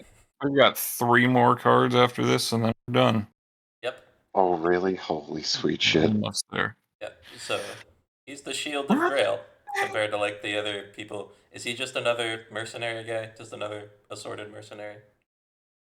He's one of the veteran members of Ike's group. He leaves for a little bit at the beginning, but he comes back pretty soon after. You find him again working for Ostrid, who you can see in the back, and you have to recruit Ostrid first, and then Ostrid goes, "Hey, I saw you talking to that guy. He wasn't being rude, was he?" And she's like, "No." He's like, "Oh, okay." And then he joins back up with you. Also, he is an attempted ladies' man. He fails every. He's also very easily scammable. He was cutting out for me a little bit there, but I basically got that he's a blockhead. Yep. He's a blockhead and trying to be a Chad. He's not quite there though. Is that right? Yeah, bro, he's I guess is the correct term. But yes, stupid. Not quite stupid, but meathead. Yeah. Jock. This is the Ari Feretta card, kind of. Yep. Yeah, this is the Ari Feretta card. All right, we don't have to. Straight up is. His Boyd. Big level 0. giving your opponents clock on cores a dangerous game. I've actually seen people play the card because I mean 5k at 0 is just you're not answering that shit Yeah, Volke's played unless this you got card. one of them bottom deck things. But like you got to be real hard up, I feel, to play this over your 4k climax swap. Yeah. I do like that Volk made both of the axe wielders oversized. But like, just fucking go play Nolan, please. So we I think we know from process elimination that this guy kind of sucks at least mechanically. Is he okay as a person? In the game that this art is, he is the only axe in the game. Oh. He sucks early game, which is what this picture depicts. If you actually use him, he's fairly decent late game because his skill is high enough to actually hit the fucking target. Oh yeah. Okay. Early game, this motherfucker's gonna miss half of his swings. He hits for nice damage if he lands the hit. Okay. If you get lucky and he just Pokemon manages to hit, he'll get a lot of experience pretty quickly. Next up. Last character. Hooray. This is Shimakai. So you on attack for a number of Telly's characters, you give something 500 times the Telly's characters. And then discard a climax on play and salvage a Telly's character from waiting room. I know this set's 2 years old, design wise. They just printed a card in Azure Lane Set 2 that says discard a climax, declare a zone. So it becomes a search or salvage. And you just declare a zone and you discard a climax for cost. It has some other effect too, but I think that thing costs a decent amount of power to do either zone. It does. Like, this is cool. I can vibe with this. It's not like the most amazing card ever, but if you're playing 8 pants, or like, was there even 8 bars, or was it just the Anya thing? Pretty sure it's just the Anya thing. I like it a little less because there's not a ton of triggers to take advantage. Because I definitely don't want to play that Ike pants combo, at least in its current form. Let me see. Yeah, because Black Knight Stoxel and But Gawain is big. it's it's not like the worst card ever. I've seen worse. I mean, you could run it in 8 pants, I guess. I think I said it before, but I wish that this was the on attack, give all your characters ditch climax to salvage. Because then in 8 pants, it becomes a way you can get cards out of your waiting room. And it's also playable with the bar stuff. Like, I think that just having a single time ditch climax salvage isn't good enough. Like, this is a 1-0. The Shimakaze or Shimakai, whatever effect, Like, I think it's literally a card in Marvel. Like, it's a Shimakai, and then it gets the other characters on attack thing. I'm pretty sure this also exists in Azure Lane in like Yeah, two it's just different really good forms. utility, and this card just ain't it, Chief. So yeah, Just, chief. sorry. Oh, I mean the CX ditch stuff on play has like different utility than the unattack ones, because the attack ones you obviously have to give up a lane to attack with that card. For the first ability on this card already has to attack. So like You've got tons of other ways to hand filter in main phase in this set. You have Fuka Zero, you have that Laura that can surveil. You know, like you've got options to filter out climaxes in your main phase. You don't really care. doing the ditch a CX thing is just like generally a nice thing to have in 8 pants. I really like the level 0 one in Azure Lane from set 1, because it's discard salvage and then top check 2 rearrange. And then like they printed that new one. I haven't tested that one yet, but Alright, we know who this man is. We talked about him. Yeah, his brand is right there. Last card. Yep. The Medallion. Oh god, wait, this actually does have text on it. 2-1. You can put this card underneath a character as a marker, and that character gets the following effects while this is a marker under it. This character gets 4k power, cannot side attack. Neither player can back up during its battle. At the end of your encore phase, if this card is not reversed, send all other characters from your stage to your waiting room, and this card gets great performance until the end of your opponent's next turn. oh no, guys. I know exactly what I'm playing with this card. Do you know what I'm playing with this card? Because What are I you? know what I'm playing with this card. What are you playing with I'm this putting card? this fucker under the Black Knight and saying you can't do auto damage in any of these battles. There we go. Jesus. Now, like, yeah, you gotta sack your whole board, and if they just bounce you, you're feeling real bad. Yeah, you're really fucked. He gets hexproof The the other turn you thing draw is his like, time at least. plus you can't play this card under him if you do the change because it's a climax combo. Yep. So you've already missed timing. Yep. The other the Just other have to weird wait thing a about this turn. is if you play multiple of this, like the 4,000 power just stacks, I think. Oh. Hang yeah. on. This card is worded incorrectly because as it reads, it doesn't work like this, but it should work like this. If you put it under a character as a marker, that's like one effect, and then while a character has this as a marker, it gains the following 3 effects. Is a separate ability. Technically, yes. That's typically how marker events work. So what you could do is you could play the Zelgius. No, wait, that doesn't work either because the Zelgius doesn't marker himself, does he? No. Never mind. Like another I was target for thinking the thing to marker. I was thinking you put the medallion reduce under to- the Zelgius, and then you play the combo and change into the Black Knight, and then you have both the Zelgius and the medallion under the Black Knight, but that doesn't work like that. So no, blank is correct. And also the fact that it's worded this way does counteract that anyway. That character gets the following effects while this card is a marker. You don't. Yeah. And also they don't print those cards, right? I spoiled Delicate Patience. They don't print cards that do that. Unless it's Uma Musume. No, they have Inheritance, which has the cards that get the markers. They don't have the cards that are being markered don't have those effects, which is the whole thing I had to deal with no patience getting into the sim. Yeah, like it's not accessory. Accessory and inheritance are not the same. Yeah, very different vibes. Regardless, I don't know. I remember talking about this card and being like, you know what, this card is weird as hell. It's worth fucking around with and finding out. So like, you know, but budget was it's whatever. How are we breaking this? And if we're not breaking it, it's like bad, I think. All right, I'm brainstorming. I'm going off. I'm that guy. It's flipping 4. I'm going through a bunch of stuff. I'm brainstorming. Get a climax. So you know the legendary package?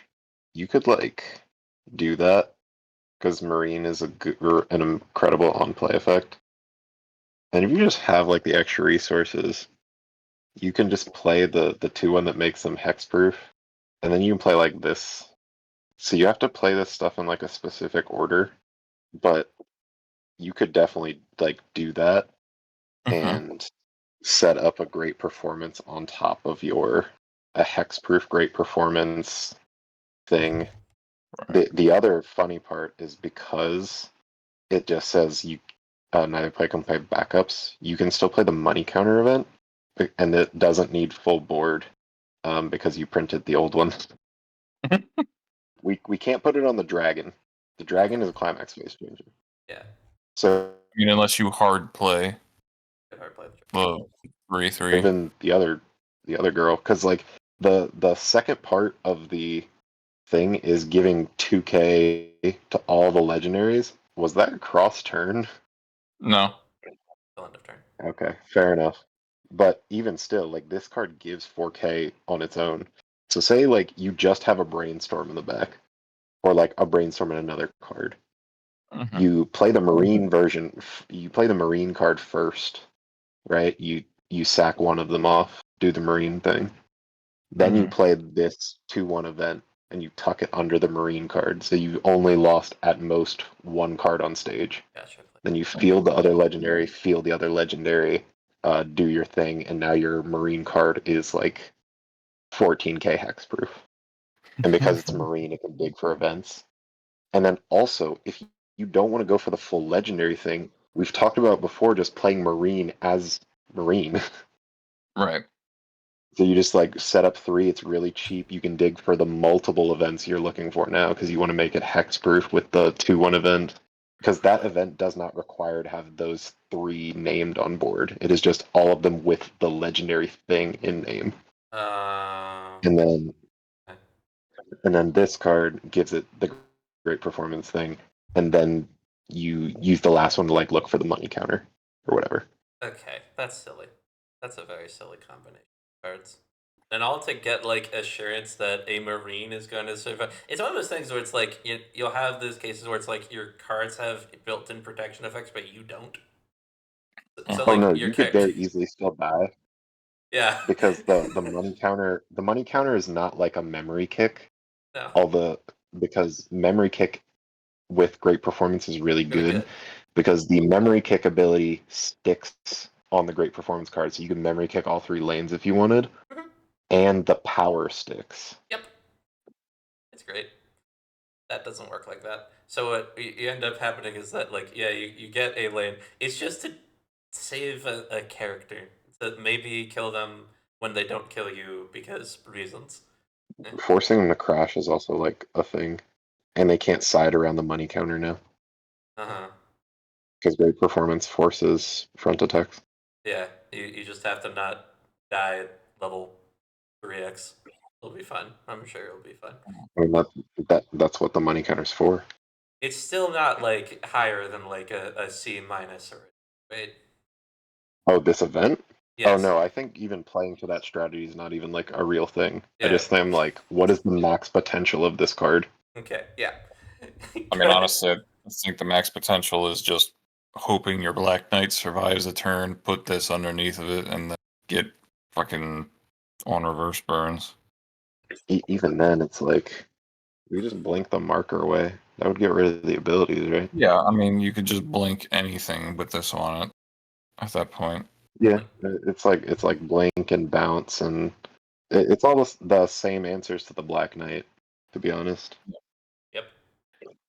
Initially, this card was designed to go with Ashnard, just to make it so he got the reverse, you know. Oh, actually, that's kind of cool because he switches positions, right? So you do the middle lane last, and he gains great performance. Yeah. Yep.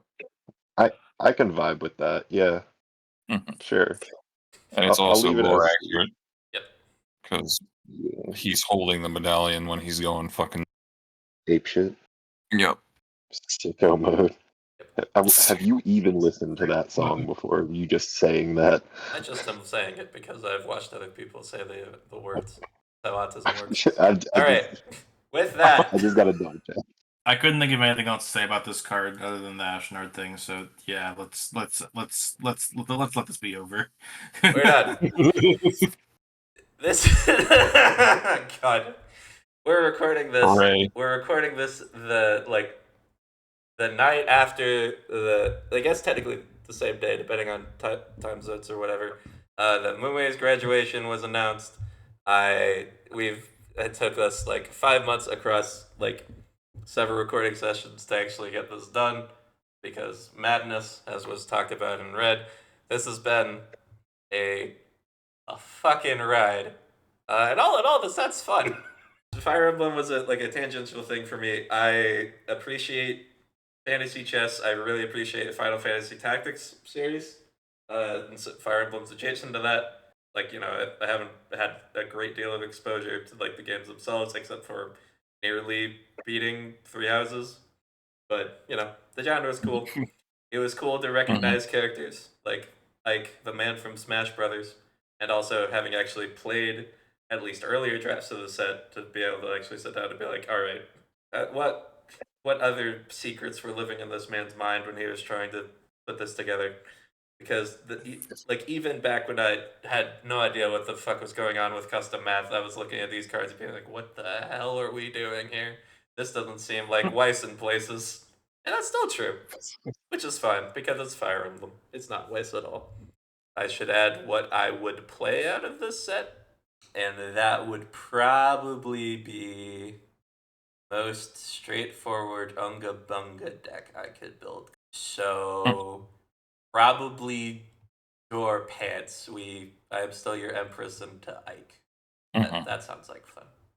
I'd do that. For me, it would be 8 pants with the Ike combo or door pants with the Sanaki. I wish pants had more like inherent support in the set. It really doesn't really need it, but it would make me feel more comfortable. I think you could really justify doing some broken shit with a Ranulph combo. I think if you're doing Ranulph combo with standby, that might be something cool, and then you could actually utilize some of the interesting top end cards in the set. So those are like my two main ideas. But like after like going through everything tonight, I think the Volk level 3 has a lot of untapped potential. So I definitely wanted to spend that as well. Yeah, that card's cool. I think my stuff is like Anya on bar seems pretty cool. It plays into like wanting those other off finishers because you're trying to do the Mocha stuff at level 2. And the legendary package. I really adore the legendary package now. The first time we reviewed that, it was like underwhelming to me, but Yeah. I really like it now, especially because like you can just play like the 4 Marines and like a couple copies of the others, Right. and you have with all the extra resources you could do, you could make them hexproof. You can do the stock swap shuffle back brainstorm combo. You can like do all these other interesting things, and it's the same way like Hololive abuses the whole resource thing with Marine Top End. Like you can play any motherfucking pile in Hololive, and if you have a Marine Top End, it doesn't matter. Like you will always have a finisher. It doesn't matter how bad your game is going. You find a Marine, you're fine.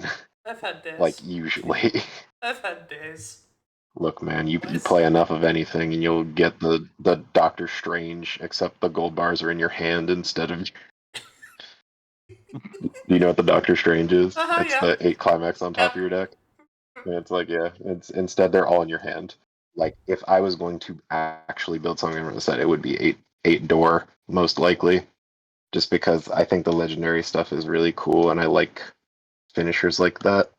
And then yeah, probably Anya bar thing.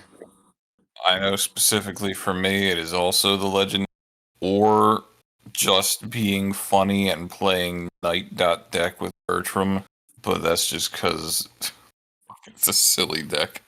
Yeah. Ain't nothing funny about that.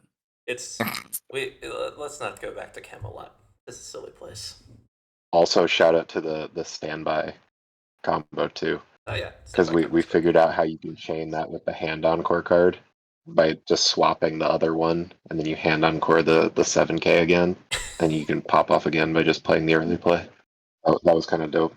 But the legendary, like I like when they do the trios thing, but the legendary one's a little more flexible because you can just do the marine thing instead. All right. With that, we have come to the end. If we got links in the descriptions to various Discords, custom stuff. I channel Discord, which exists, but you know, it.